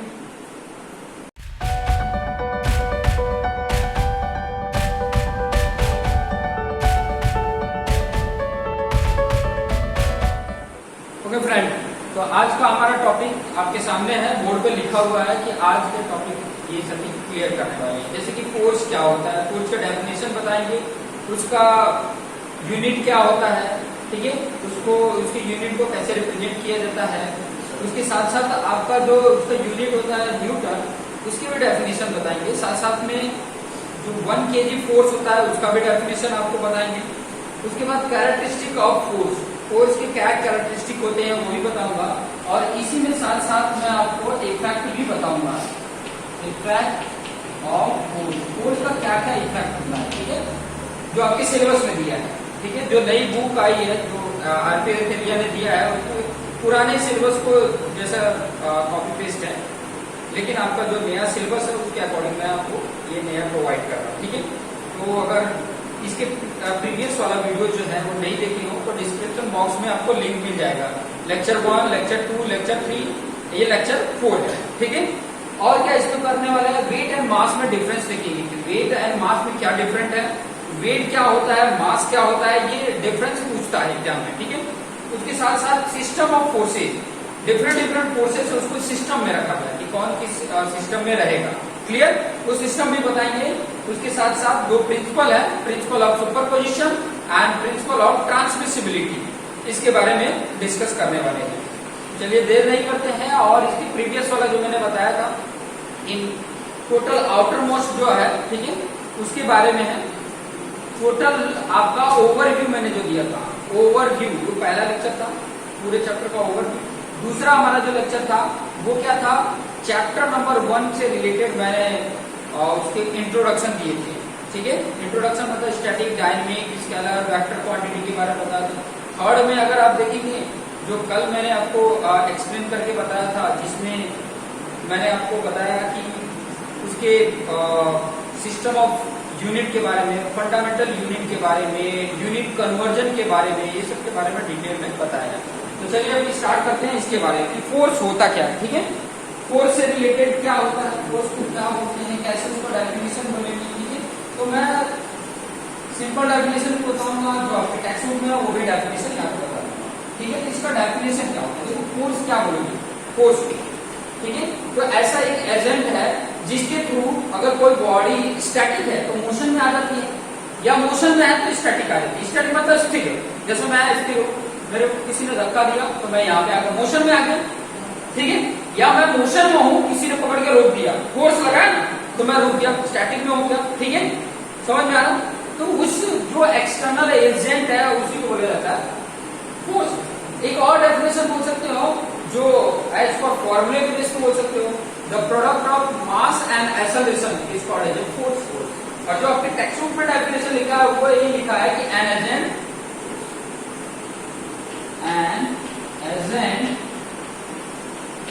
which produce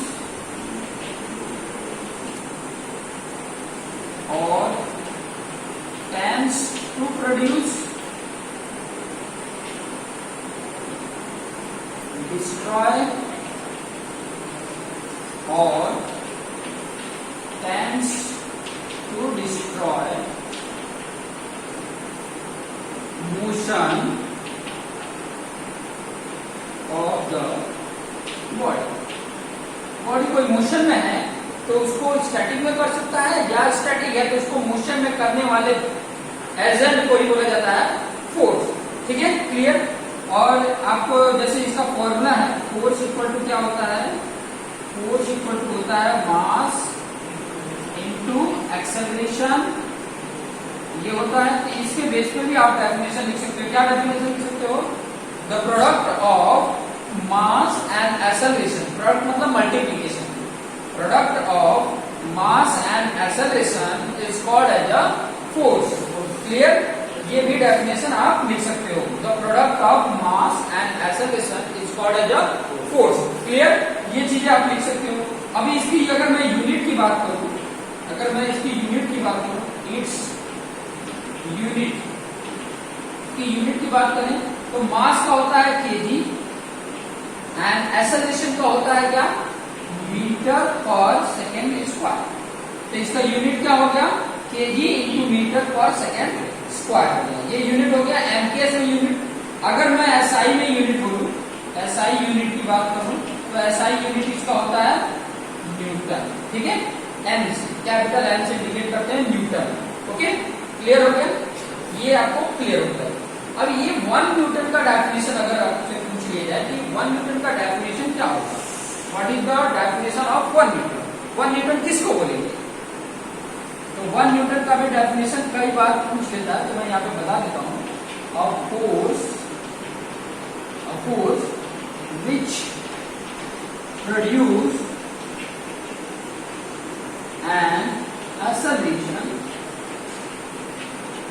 acceleration of 1 meter per second square of a mass of 1 kg is called 1 Newton. Clear? 1 Newton का डेफिनेशन क्या बोलेंगे, a force which produce an acceleration of 1 meter per second square। ये definition से समझ सकते हो। अगर ये 1 न्यूटन पर मीटर स्क्वायर का एक्सेलरेशन है और 1 केजी मास को एक्सेलरेट कर रहा है 1 मीटर पर सेकेंड स्क्वायर, तो कितना होगा, 1 इंटू 1 क्या होगा, 1 होगा, और ये इसकी यूनिट होती है न्यूटन, तो वो फोर्स कितना होगा, 1 न्यूटन होगा। वही बात लिखा है, force which produce an acceleration of 1 metre पर second square of a mass of 1 kg is called as 1 newton. ठीक है, इसके साथ साथ एक और चीज मैंने फर्स्ट चैप्टर में ही एक्सप्लेन किया था, 1 kgf, 1 kgf क्या होता है। ठीक है, जो मूवी आई है KGF 14, ये KGF है, किलोग्राम फोर्स है। जैसे बोलते हैं ना, मैं कितना हूं, 65 kg का हूं, तो मैं फोर्स कितना लगा रहा हूं, 65 kg का फोर्स तो लगा रहा हूं ना, ये स्लैब का 65 kg का, समझ में आ रहा है। इसका डेफिनेशन क्या होगा, सेम यही डेफिनेशन आपको क्या कर देना है, जो एक्सेलरेशन है ना वो 1 मीटर पर सेकेंड स्क्वायर की जगह पे g लिखो, ग्रेविटेशनल एक्सेलरेशन वो लिखो, और मास 1 kg लिखो, वही लिख देते हैं। Of force which produce an acceleration of कितना, g मीटर पर सेकेंड स्क्वायर, g है, ठीक है, ये g मैंने लिखा है। g का मतलब क्या है, ग्रेविटेशनल फोर्स नहीं है, ग्रेविटेशनल एक्सेलरेशन है, acceleration of a mass of 1 kg is called 1 kg kilogram force, 1 kilogram force, ये है डेफिनेशन। ठीक है, जैसे मैंने बताया फोर्स का डेफिनेशन क्या है, उसके फॉर्मूले क्या है, उसके यूनिट क्या है, ठीक है, और उस यूनिट के भी डेफिनेशन मैंने आपको यहाँ पर बताया। उसके साथ मैंने आपको बताया था कि वेट एंड मास का डिफरेंस बताइए, कि वेट क्या होता है और मास क्या होता है, उसका डेफिनेशन बताइए। ठीक है, तो इसको वीडियो पॉज करके आप लिख सकते हो। आगे चलिए रफ करते हैं इसको। आगे मैं आपको वेट और मास के बीच का डिफरेंस बताता हूं, वेट और मास के बीच का डिफरेंस। तो पहले तो वेट लिख लेते हैं, वेट क्या होता है। ठीक है, वेट इस तरीके से डेफिनेशन लिख सकते हो, आप बोल सकते हो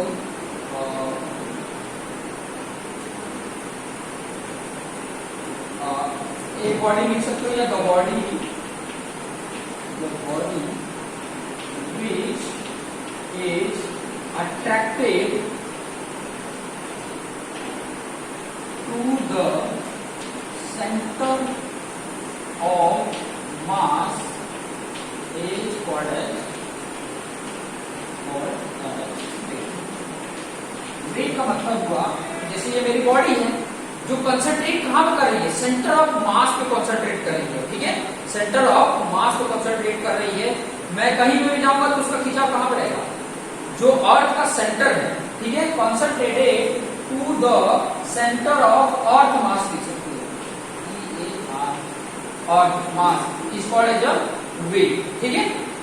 वेट का अगर मैं बताऊं, वेट इक्वल टू होता है क्या है, तो mg होता है, मास इनटू ग्रेविटेशनल एक्सेलरेशन, और मास का होता है kg, और ग्रेविटेशनल एक्सेलरेशन का मीटर पर सेकंड स्क्वायर। ये भी यूनिट किसका हो रहा है, ये भी यूनिट किसका, फोर्स का यूनिट हो रहा है। तो वेट इनडायरेक्टली बोला जाए या डायरेक्टली बोला जाए, ये क्या इंडिकेट करता है, वेट फोर्स को इंडिकेट करता है। Clear clear. और g की वैल्यू आपको पता है, g की वैल्यू कितनी होती है, 9.81 मीटर पर सेकंड स्क्वायर होता है, ये वैल्यू याद रखना। क्लियर, समझ में। अगर मान लो कि किसी का वेट पूछे, मान लो मेरा वेट है, मेरा मास दिया है 65 kg, तो मेरा वेट कितना होगा, तो 65 मास रखोगे और ग्रेविटेशनल एक्सेलरेशन की जगह पे 9.81 रखोगे, तो आप बता दोगे कि इतना न्यूटन या इतना kg पर मीटर स्क्वायर इतना वेट है। क्लियर। उसके बाद मास, मास क्या होता है, the matter content in a body is called mass, ठीक है। कितना मतलब मैटर, कितना मैटर कंटेंट मेरी बॉडी में है उसी को बोला जाता है मास, ठीक है। कंटेंट नहीं है तो मास कम होगा, कंटेंट जितना ज्यादा होगा उतना ज्यादा मास होगा। और इसका यूनिट क्या होता है, इट्स यूनिट क्या होगा, यूनिट क्या होगा, केजी होगा, या तो ग्राम में होगा, ठीक है, या तो क्विंटल में होगा, या तो टन में होगा। ये यूनिट मैंने ऑलरेडी आपको बताया था। तो वेट मास का मैंने अलग अलग डेफिनेशन, उसके यूनिट बता दिए हैं।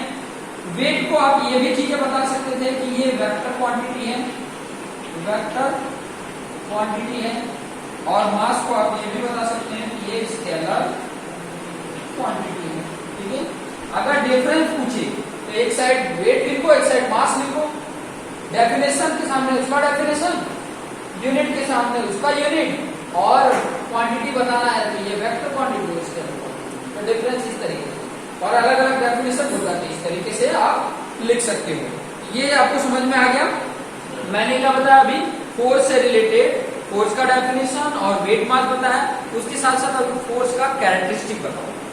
फोर्स का क्या बताना है, कैरेक्टरिस्टिक क्या होगा, फोर्स की कैरेक्टरिस्टिक के बारे में डिस्कस यहाँ पे करेंगे। एक एक पॉइंट को आराम आराम से डिस्कस करेंगे ताकि आपको आसानी से समझ में आ सके, ठीक है।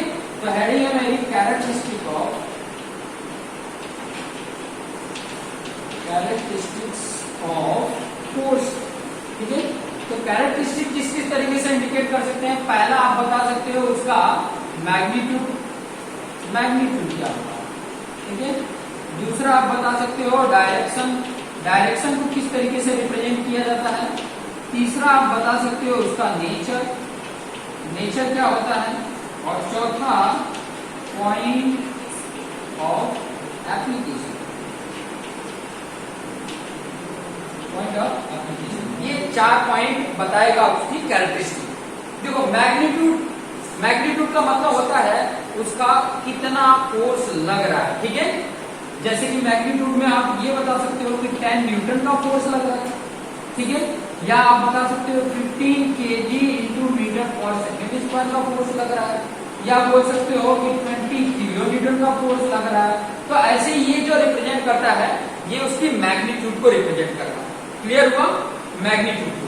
अगर डायरेक्शन की बात करें, डायरेक्शन में, तो अगर मान लीजिए ऐसे कोई फोर्स लगा हुआ है, यहाँ पे O लिखा हुआ है, यहाँ पे X लिखा है, इसको फोर्स के डायरेक्शन में रिप्रेजेंट करना है तो ऐसे लिख सकते हो along OX डायरेक्शन, ऐसे लिख सकते हो। OX direction. OX डायरेक्शन मतलब ऐसे लिखा है तो आप इस तरीके से बना सकते हो, ठीक है। दूसरा इसी में अगर मैं बात करूं, दूसरा अगर बात करूं ऐसे अगर लिखा हो towards north direction, towards north direction, इसका मतलब क्या हुआ? इस तरीके से हम रिप्रेजेंट करते हैं तो ये ऊपर नॉर्थ होता है, नीचे साउथ होता है, इधर ईस्ट होता है, इधर वेस्ट होता है। तो टुवर्ड्स नॉर्थ मतलब नॉर्थ की डायरेक्शन के, नॉर्थ के डायरेक्शन के। ये जो मैंने बताया है ऐसा नहीं कि ये नॉर्थ है, इसको अगर इस तरीके से आप देखोगे तो ये सामने वाला जो होगा वो नॉर्थ होगा, उसके बैक साइड वाला जो होगा वो साउथ होगा, ठीक है। आप मैप देखते हो ना, मैप तो ऐसे रहेगा, तो जो ऊपर साइड में है वो नॉर्थ, जो मेरे साइड में है वो साउथ, और मेरे राइट साइड में जो है वो ईस्ट, समझ में, और जो लेफ्ट साइड में है वो वेस्ट। क्लियर? मैप देखने का ये रूल्स होता है। तो अगर टुवर्ड्स नॉर्थ डायरेक्शन बोल रहा है तो फोर्स कैसे? ऐसे फोर्स लगाओ, ऐसे, ठीक है। अगर वही चीज है, क्योंकि इसका बहुत इंपॉर्टेंट रोल है, सेकेंड चैप्टर जब पढ़ेंगे तो बहुत इंपॉर्टेंट है, वहां पर सिर्फ अगर ऐसे लिखा है तो आपको डायरेक्शन रिप्रेजेंट करके फिर बाद में न्यूमेरिकल को सॉल्व करना है।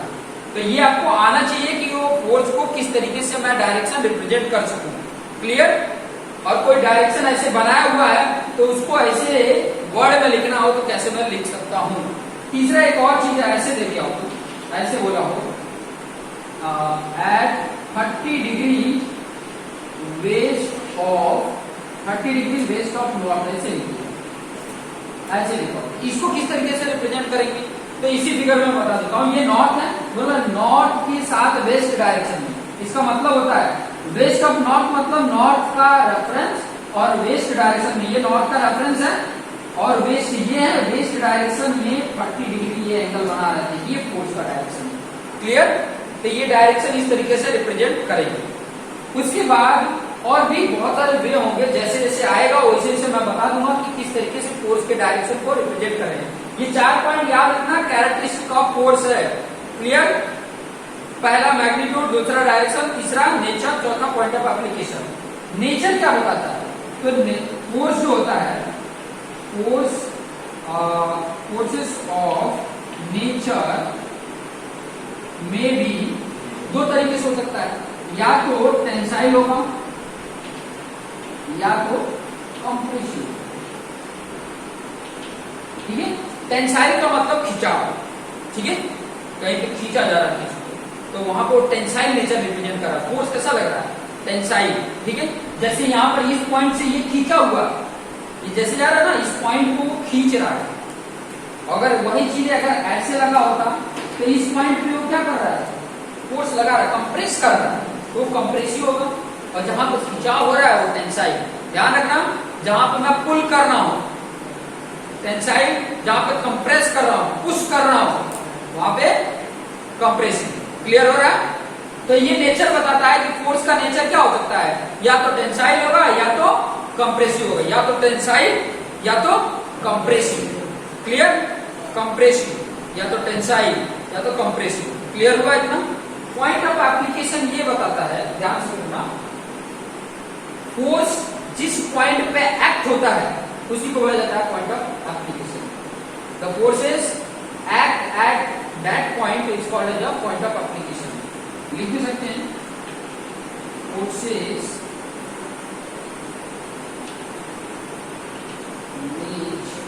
Forces are at a point which is called point of application। ये लिख दिया, मतलब पॉइंट ऑफ एप्लीकेशन। क्लियर हो रहा है? ये कैरेक्टरिस्टिक क्लियर हुआ, ये पॉइंट क्लियर हो गया, ठीक है। अब इसके बाद मैं आपको सिस्टम ऑफ फोर्सेस बताता हूँ। System of forces, system of forces काफी अच्छा है। सिस्टम ऑफ फोर्सेस समझ में आ गया आपको, तो उसके बाद आपको सिर्फ 2 प्रिंसिपल रह जाएंगे, वो चीजें समझ लिया। तो ये अप्रोक्सीमेट और भी चीजें, इसमें एक और चीजें रह गई थी, वो बताना था, वो मैं बता देता हूँ। वो था effect of forces, effect of forces, वो भी बता देता हूँ। और नॉर्मली क्या होता है, हमें पता होता है लेकिन क्वेश्चन हमें समझ में नहीं आता है। हमारे सामने क्वेश्चन आता है तो क्या उसके बारे में क्या जवाब देना नहीं पता चलता है। इफेक्ट ऑफ फोर्सेस मतलब अगर किसी बॉडी पे फोर्स लग रहा है तो क्या इफेक्ट आ सकता है, किसी भी बॉडी पे अगर फोर्स लग रहा है तो क्या इफेक्ट आ सकता है। आप सोचो क्या इफेक्ट आ सकता है। अगर मेरे बॉडी के ऊपर कोई फोर्स लगाया, ठीक है, किसी ने धक्का दिया, मैं रुका हुआ था, मोशन में आ सकता हूं, ये इफेक्ट है कि नहीं फोर्स का। अगर मैं मोशन में हूं, ठीक है, मोशन में चल रहा हूं, किसी ने पकड़ के रोक दिया तो रुक गया, स्टैटिक में ला सकता है, ये इफेक्ट है, ठीक है। और क्या कर सकता है, मैं सीधा जा रहा था, किसी ने ऐसे धक्का मारा तो मेरा डायरेक्शन इधर हो गया, मेरा डायरेक्शन भी चेंज हो सकता है फोर्स की वजह से। एंड मान लीजिए कि कोई ये बेंच ही है, ठीक है, किसी ने बड़ा हथौड़ा लाके मारा, फोर्स लगाया, टूट गया, डिफॉर्म भी हो सकता है, ठीक है। तो फोर्स के क्या क्या इफेक्ट हो सकता है, ऐसे बहुत सारे हैं, बहुत सारे हैं। जैसे कोई कुछ भी मतलब कोई मोशन में लाना है तो फोर्स की जरूरत होती है, किसी को स्टैटिक में लाना है, ठीक है, तो क्या कर सकते हैं, फॉर स्टैटिक के लिए और डायनेमिक के लिए। फीलिंग को समझेंगे तो समझ में आ जाएगा। फॉर चेंजिंग डायरेक्शन, फॉर लगाएंगे नहीं क्योंकि यहाँ पर डिफॉल्ट इफेक्ट ही पूछ रहा है, ठीक है। तो इफेक्ट क्या हो सकता है, स्टैटिक, डायनेमिक के लिए, चेंजिंग डायरेक्शन के लिए, और क्या हो सकता है, टू डिफॉर्म द बॉडी, या टू लगा सकते हो, बेटर रहेगा। To static, to dynamic, to changing direction, to deform the body, ये ला सकते हैं, ठीक है। ये तो इफेक्ट हो गए, क्लियर हो गए, ये सारे जितने अभी मैंने बताया ये सभी क्या है, इफेक्ट है। तो ये पॉइंट आपको समझ में आ गया। नेक्स्ट में सिस्टम ऑफ, ओके, तो अभी जो मैं बात कर रहा था सिस्टम ऑफ फोर्सेस की, तो सिस्टम ऑफ फोर्सेस कई तरीके के सिस्टम ऑफ फोर्सेस है। वन बाय वन पहले तो मैं उसके नेम बता देता हूँ, उस नेम को थोड़ा सा डिराइव करके बता दूंगा ताकि आपको समझ में आ सके, ठीक है। तो पहला सिस्टम ऑफ फोर्सेस के बारे में बताऊं तो जिसको बोलते हैं कोप्लानर फोर्सेस। मीनिंग आपको समझ में आएगा कि क्या होता है कोप्लानर फोर्सेस। दूसरा आपको बताऊंगा कनकरेंट किसको बोलते हैं, कनकरेंट फोर्सेस किसको बोला जाता है। तीसरा की बात करूं कोलिनियर फोर्सेस किसको बोला जाता है। चौथा इन्हीं से बना हुआ है कोप्लानर, कनकरेंट फोर्सेस। उसी के बाद नेक्स्ट बोलूं कि एक जो है नॉन कोप्लानर कनकरेंट फोर्सेस। दूसरी बार मैं इसको लर्न कर रहा हूं कोप्लानर नॉन कनकरेंट फोर्सेस। तीसरी बार दोनों को नॉन कर देते हैं, non coplanar non concurrent forces. और आठवां है लाइक पैरेलल फोर्सेस। नौवां है अनलाइक पैरेलल फोर्सेस। ये है 9 सिस्टम ऑफ फोर्सेस। देखो इसके प्रीवियस मैंने अभी कल ही मैंने बताया था सिस्टम ऑफ यूनिट, तो यूनिट को किस सिस्टम में रखा गया था उसके बारे में डिटेल में बताया था। यहीं पे आ गया आपका सिस्टम ऑफ फोर्सेस। तो सिस्टम ऑफ फोर्सेस ये 9 सिस्टम ऑफ फोर्सेस हैं, ठीक है। जितने भी फोर्सेस लग रहे थे उसको कैटेगराइज करके एक सिस्टम में रख दिया गया। बहुत सारे फोर्सेस लग रहे थे, अलग अलग तरीके के लग रहे थे, तो उनको कैटेगराइज करके एक सिस्टम में रख दिया गया। तो ये 9 सिस्टम ऑफ फोर्सेस है। अब कोप्लानर फोर्सेस किसको बोला जाएगा।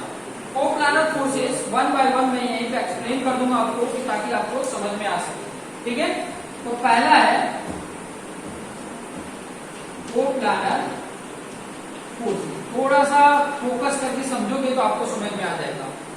कोप्लानर फोर्सेस उसको बोला जाता है the forces which act at the same plane. Same plane मतलब जैसे ये बोर्ड मेरा क्या है, एक प्लेन है, वर्टिकल प्लेन है, ठीक है। इस वर्टिकल प्लेन पे जितने भी फोर्सेस यहाँ लग रहा है, यहाँ लग रहा है, यहाँ लग रहा है, यहाँ फोर्सेस लग रहा है, तो एक ही प्लेन पे लग रहा है, ठीक है, सेम प्लेन पे लग रहा है, तो उस फोर्सेस को बोला जाता है कोप्लानर फोर्सेस। जैसे ये डायग्राम है, मान लो ये प्लेन है, बोर्ड है, एक फोर्सेस यहाँ पर लग रहा है, मान लो ये P1 फोर्सेस है, एक फोर्सेस यहाँ पर लग रहा था P2, एक फोर्सेस यहाँ पर लग रहा था P3। तो ये जो फोर्सेस को इंडिकेट कर रहा है वो क्या है, कोप्लानर फोर्सेस। तो यहाँ पर डेफिनेशन लिख दूं, the forces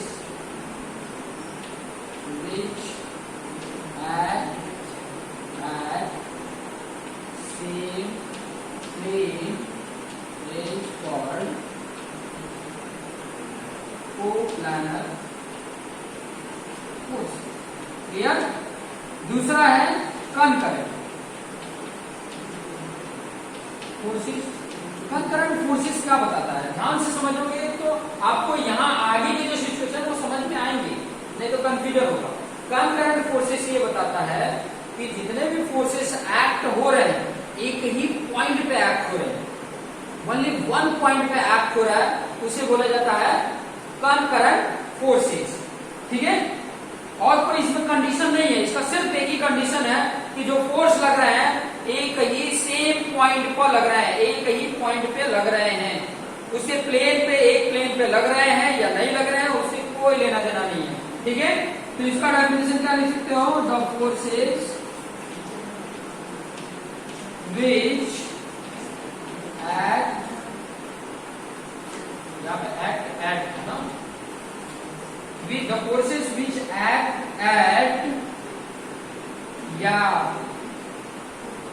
meet at, लिख सकते हो, meet at one point is called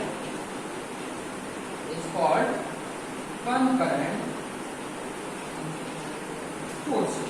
clear. इसका डायग्राम अगर देखोगे तो इस तरीके का डायग्राम है, एक ही पॉइंट पे ये फोर्स P1 भी लग रहा है, ये फोर्स P2 भी लग रहा है, ये फोर्स P3 भी लग रहा है, तो एक ही पॉइंट पे, ये मान लो O पॉइंट है, O पॉइंट पे ये सारे फोर्सेस, जितने भी फोर्सेस हो, तीन ही फोर्सेस थे और भी फोर्सेस हो सकते हैं, ठीक है। समझ में आ रहा है। जैसे कि कोई भी पॉइंट है, यहाँ पे एग्जैक्ट पॉइंट है, इसी पॉइंट पे सभी फोर्स लगा रहे हैं, मैं इधर से कोई लगा रहा है, कोई वहां से यहीं पे लगा रहा है, कोई इधर से यहीं पे लगा रहा है, तो इस फोर्सेस को बोला जाएगा कनकरेंट फोर्सेस। क्लियर हो गया।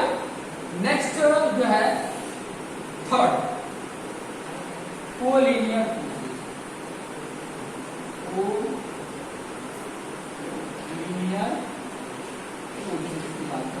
कोलिनियर फोर्सेस उसको बोला जाता है कि जितने भी फोर्सेस एक्ट हो रहे हैं वो एक सेम लाइन पर एक्ट हो रहे हैं, ठीक है। The forces which act at a same line is called as the collinear forces. The forces which acts at same line is called collinear forces. Clear? जैसे कि ये लाइन है, एक फोर्सेस यहाँ पर लग रहा है, एक फोर्सेस यहाँ पर लग रहा है, ये P1 का P2 है, एक यहाँ पे P3 फोर्सेस लग रहा है, तो ये सब एक ही सेम लाइन पे P1, P2, P3 फोर्सेस लग रहे हैं, इसको बोला जाता है कोलिनियर फोर्सेस। क्लियर। जैसे मैं यहाँ पे फोर्स लगा रहा हूँ, इसी लाइन में कोई और फोर्स लगा रहा है, और ये फोर्स देखने को कहाँ मिलता है, वो रस्सा कसी वाला देखे ना फोर्स, तो वो सेम लाइन में फोर्सेस रहता है, किसी का उधर डायरेक्शन में, किसी का इधर डायरेक्शन में, डायरेक्शन भले चेंज हो बट लग रहे हैं सेम लाइन में, तो इसको बोला जाता है कोलिनियर फोर्सेस। उसके बाद हमारा चौथा क्या है, कोप्लानर कनकरेंट फोर्सेस। क्या बोल रहा है, कोप्लानर कनकरेंट फोर्सेस। मतलब यहाँ पे अगर ध्यान से समझोगे तो इसका जो डायग्राम मैं बना रहा हूं,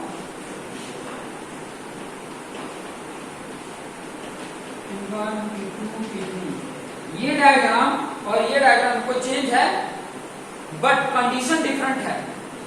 कंडीशन क्या है, डिफरेंट है। कंडीशन ये कह रहा है, इसमें कह रहा है कि साथ साथ में ये भी कंडीशन इस पे लगेगा, क्लियर, कंडीशन ये भी लगेगा कि the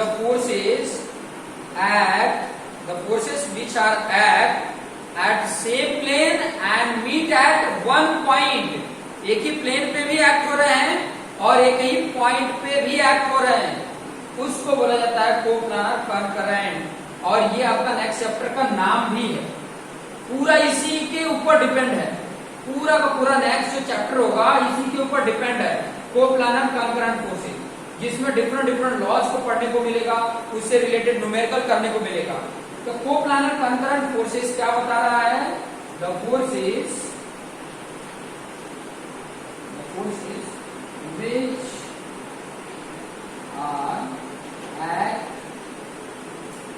which are at same plane and meet at one point is called as coplanar concurrent forces, CCF। आप लोग CCF मत लिखना, पूरा लिखना, जब आएगा क्वेश्चन सिस्टम ऑफ फोर्सेस में ये नाम भी लिखना है, उनके बारे में भी लिखना है, जैसे मैं लिख के बता रहा हूं वैसे ही अगर मैं बताऊं। अब कंडीशन आप सोचोगे कि सर इसमें डिफरेंट है, इससे अलग क्या हो सकता है, तो अलग में अगर आप देखोगे तो ये वाला कंडीशन आप देखोगे ना, नॉन कोप्लानर कंकरेंट, एक प्लेन पे नहीं है, नॉन कोप्लानर मतलब सेम प्लेन पर एक्ट नहीं हो रहे हैं। The forces which are act not in a same plane, does not in a same plane but meet at one point, एक ही प्लेन पे नहीं है, अलग अलग प्लेन पे है, लेकिन एक ही पॉइंट पे एक्ट कर रहे हैं। तो उसका डायग्राम कैसे होगा, कैसे उसको रिप्रेजेंट करेंगे, तो ऐसे डायग्राम बताता हूं, 3D डायग्राम से समझो। ऐसे कोई बॉक्स है, ठीक है, एक ही इस प्लेन से इस पे फोर्स लगा रहा है, एक ये वाले प्लेन से इस पे फोर्स लगा रहा है, और एक ये वाले प्लेन से इस पे फोर्स लगा रहा है। अलग अलग प्लेन से लग रहा है कि नहीं, लेकिन लग रहा है एक ही पॉइंट पे सभी। तो ये बताता है non coplanar concurrent. Non coplanar मतलब एक ही प्लेन पर नहीं है, कंकरेंट मतलब एक ही पॉइंट पे एक्ट होने चाहिए। तो ये कंडीशन बताएगा, समझ में आ रहा है। तो ये डेफिनेशन लिख लोगे, क्या लिखोगे, the forces which are not act या does not act at same plane but meet at one point is called as non coplanar concurrent forces, ठीक है। वैसे डिक्टेट इसको भी करा जाता हूं, कोप्लानर नॉन कंकरेंट, ध्यान समझोगे, कोप्लानर है नॉन कंकरेंट। इसका पहला वाला जो मैंने फिगर बनाया था, फर्स्ट वाले का कैसे बनाओगे, इसको देखो, नॉन कोप्लानर है मतलब इसको भी 3D में ही आपको बता रहा हूं, क्या बोल रहा है, थोड़ा सा ध्यान दें, कौन सा वाला बता रहा है, नॉन कोप्लानर, ये तो बता दिया, कोप्लानर नॉन कंकरेंट। कोप्लानर मतलब सेम प्लेन पे होने चाहिए, नॉन कंकरेंट मतलब एक पॉइंट पे एक्ट नहीं होने चाहिए। जैसे पहला डायग्राम, सेम प्लेन पे है सभी, लेकिन एक ही पॉइंट पे एक्ट नहीं कर रहे हैं, तो ये एग्जांपल हो जाएगा इसके लिए। The forces which are act in a same plane but not meet at one point is called as coplanar non concurrent. Non coplanar non concurrent, एक ही प्लेन पे भी नहीं है और एक पॉइंट पे मीट भी नहीं कर रहे, क्लियर। तो इस वाले डायग्राम में एक यहाँ पे लग रहा है, एक यहाँ पे लग रहा है, एक इस वाले पे लग रहा है, अलग अलग प्लेन पे लग रहा है, एक पॉइंट पे मीट भी नहीं कर रहे हैं, तो ये नॉन कोप्लानर नॉन कंकरेंट। अभी ये दोनों को थोड़ा सा बताना है, ध्यान से समझोगे तो आपको इसको भी बहुत आसानी से समझा सकता हूँ। लाइव पैरेलल फोर्सेस का मतलब होता है, लाइव मतलब डायरेक्शन सेम है, लाइव मतलब डायरेक्शन सेम है बट सभी फोर्सेस पैरेलल होंगे, डायरेक्शन क्या होगा, सेम होगा। मतलब मैं यहां पे बता देता हूं, लाइव पैरेलल फोर्सेस मतलब इस तरीके, या तो ऐसे होंगे या तो सभी फोर्सेस ऐसे होंगे, देखो एक दूसरे से पैरेलल है, समझ में। पैरेलल का मतलब होता है उनके बीच की गैपिंग हमेशा बराबर है, पैरेलल है फोर्सेस, लाइन ऑफ एक्शन उसकी क्या है, पैरेलल है, डायरेक्शन सेम है। ये वाला एक सिस्टम ऑफ फोर्सेस लाइक, ये एक सिस्टम लाइक, ठीक है। ऐसे भी बता सकते हो। ये सिस्टम क्या बता रहा है? लाइक पैरेलल फोर्सेस बता रहा है। क्लियर? इसका अगर प्रैक्टिकल एग्जांपल बताऊं तो हैंगर होता है, उसमें हम कपड़े सुखाते हैं, तो लाइन ऑफ एक्शन वर्टिकल रहता है, सबका वर्टिकल रहता है, और सबका डायरेक्शन क्या होता है फोर्स का? नीचे डायरेक्शन होता है ना, किसी का डायरेक्शन ऊपर तो नहीं होता ना, कपड़ा वो भागना चाहता है ऊपर की तरफ, नीचे की डायरेक्शन होता है। सबका डायरेक्शन क्या है? नीचे के डायरेक्शन में, और सब एक दूसरे के पैरेलल है। मुझे लाइन ऑफ एक्शन को देखोगे तो पैरेलल है। क्लियर? समझ में आया? तो ये लाइक है, ठीक है। अनलाइक पैरेलल फोर्सेस क्या होता है? अनलाइक पैरेलल फोर्सेस की बात करो मतलब डायरेक्शन ऊपर नीचे, किसी का ऊपर हो किसी का नीचे हो, बट एक दूसरे के पैरेलल हो, बट एक दूसरे के क्या होंगे? पैरेलल होंगे, तो उसको बोला जाता है unlike parallel forces. Clear? Unlike parallel forces. तो ये 9 है। डेफिनेशन अगर इसका लिखना है तो क्या लिखेंगे? The forces which are act in a same direction and parallel to each other is called as a like parallel. Unlike के लिए the forces which are not in a same direction but parallel to each other is called as a unlike parallel forces. तो ये उनके definition थे। Clear हो गया? ये system of forces थे। ओके, क्लियर हो गया? तो ये आपको नोट डाउन कर लेना है। उसके बाद मैं आपको नेक्स्ट जो लास्ट इंपॉर्टेंट पॉइंट है वो है दो प्रिंसिपल, उसके बारे में भी बता देता हूँ। सिंपल से डेफिनेशन समझोगे तो आपको समझ में आ जाएगा। डेफिनेशन ही बता रहा हूँ और वो अपनी लैंग्वेज में आप खुद भी लिख सकते हो। Principal of superposition of forces, ये दो प्रिंसिपल है। एक प्रिंसिपल ऑफ सुपरपोजिशन है और एक प्रिंसिपल है ट्रांसमिसिबिलिटी। प्रिंसिपल ऑफ सुपरपोजिशन ये बताता है कि जैसे मेरी बॉडी है, इसके ऊपर दो इक्वल फोर्सेस लगे हैं और अपोजिट में लगे हुए। जैसे किसी ने मुझे एक इधर से लगाया और एक यहां से लगाया, दो इक्वल फोर्सेस लगा रहे हैं, अपोजिट डायरेक्शन में लगा रहे हैं। ठीक है? तो लगाए हुए हैं तभी भी मेरी बॉडी के पोजीशन में कोई चेंज नहीं है, और छोड़ भी दिए तभी भी मेरी बॉडी के कोई पोजीशन में चेंज नहीं है। That is called as the principle of superposition. इसका डेफिनेशन लिखना है, कैसे लिखेंगे? Two equal and opposite forces act on a body or removal of a body, but there is no change in the body position. Body के position में कोई changes नहीं है, उसी को बोला जाता है सुपरपोजिशन। अगर सिंपल और भी अच्छे से इसका डेफिनेशन बताना है ना, ये तो आप बेसिक लेवल के लिए है थोड़ा सा, लेकिन एक सिस्टम और बेसिक सिस्टम है, आगे जाके फ्यूचर में भी आपको बहुत हेल्प करेगा। वो है कि जैसे कि मेरी बॉडी है, इसके ऊपर डिफरेंट फोर्सेस लगे हुए हैं, बहुत सारे फोर्सेस लगे हुए हैं, बट मेरी बॉडी के पोजीशन में कोई चेंजेस नहीं है। बॉडी जहां है वहीं के वहीं पर है। पोजीशन चेंज होना मतलब फोर्स लगे तो यहां से यहां पे आ गया, बट प्रिंसिपल ऑफ सुपरपोजिशन ये कहता है कि पोजीशन पे कोई चेंजेस ना हो, there is no change in the position, that is called as a principle of superposition. Clear हुआ? प्रिंसिपल ऑफ सुपरपोजिशन, सुपरपोजिशन मतलब उसका पोजीशन सुपर्ब है, वो चेंज ही नहीं होने वाला। ये इक्विलिब्रियम कंडीशन को भी बताता है, इक्विलिब्रियम कंडीशन को भी यही बताता है, इक्विलिब्रियम कंडीशन भी यही कहता है। आगे उसके बारे में पढ़ने को भी आपको मिलेगा। क्लियर? थर्ड चैप्टर जब पढ़ोगे, थर्ड यूनिट, तो वहां पे सीखने को मिलेगा। क्लियर? इतने पॉइंट क्लियर हो गए? तो ये था आपका फर्स्ट चैप्टर। इसके साथ साथ एक और इंपॉर्टेंट पॉइंट मुझे बताना था, बोझ नोटेशन क्या होता है। बोझ नोटेशन मतलब किस तरीके से अल्फाबेटिकल ऑर्डर, अल्फाबेटिकल लेटर से किसी फोर्स को हम रिप्रेजेंट करते हैं, उसी को बोला जाता है बोझ नोटेशन। डेफिनेशन अगर लिखना हो, व्हाट इज बोझ नोटेशन, अगर ऐसे लिखा हो, इस तरीके का आया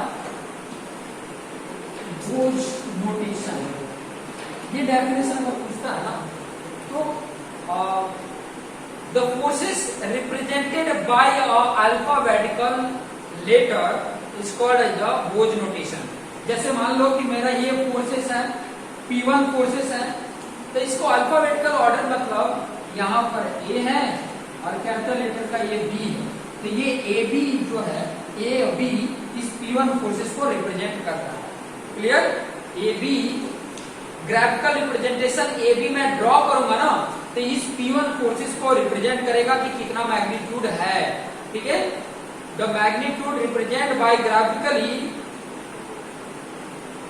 to use alphabetical letter is called as a बोझ नोटेशन। ठीक है, अल्फाबेटिकल लेटर यूज करते हैं उसी को बोला जाता है बोझ नोटेशन। ठीक है, क्लियर हो गया। फ्री स्पेस डायग्राम भी होता है। फ्री स्पेस डायग्राम मतलब कोई प्रैक्टिकल एग्जांपल देके आपको बताया गया है, उसको लाइन डायग्राम ड्रॉ करके दिखाने को ही बोला जाता है फ्री बॉडी डायग्राम बोला जाता है। फ्री बॉडी डायग्राम मतलब विदाउट बॉडी, जैसे मेरी बॉडी है, इसके ऊपर डिफरेंट डिफरेंट फोर्सेस लग रहे हैं, अब मैं बॉडी को वहां पे बना के और फोर्सेस नहीं बनाऊंगा, मैं फ्री बॉडी डायग्राम बनाऊंगा।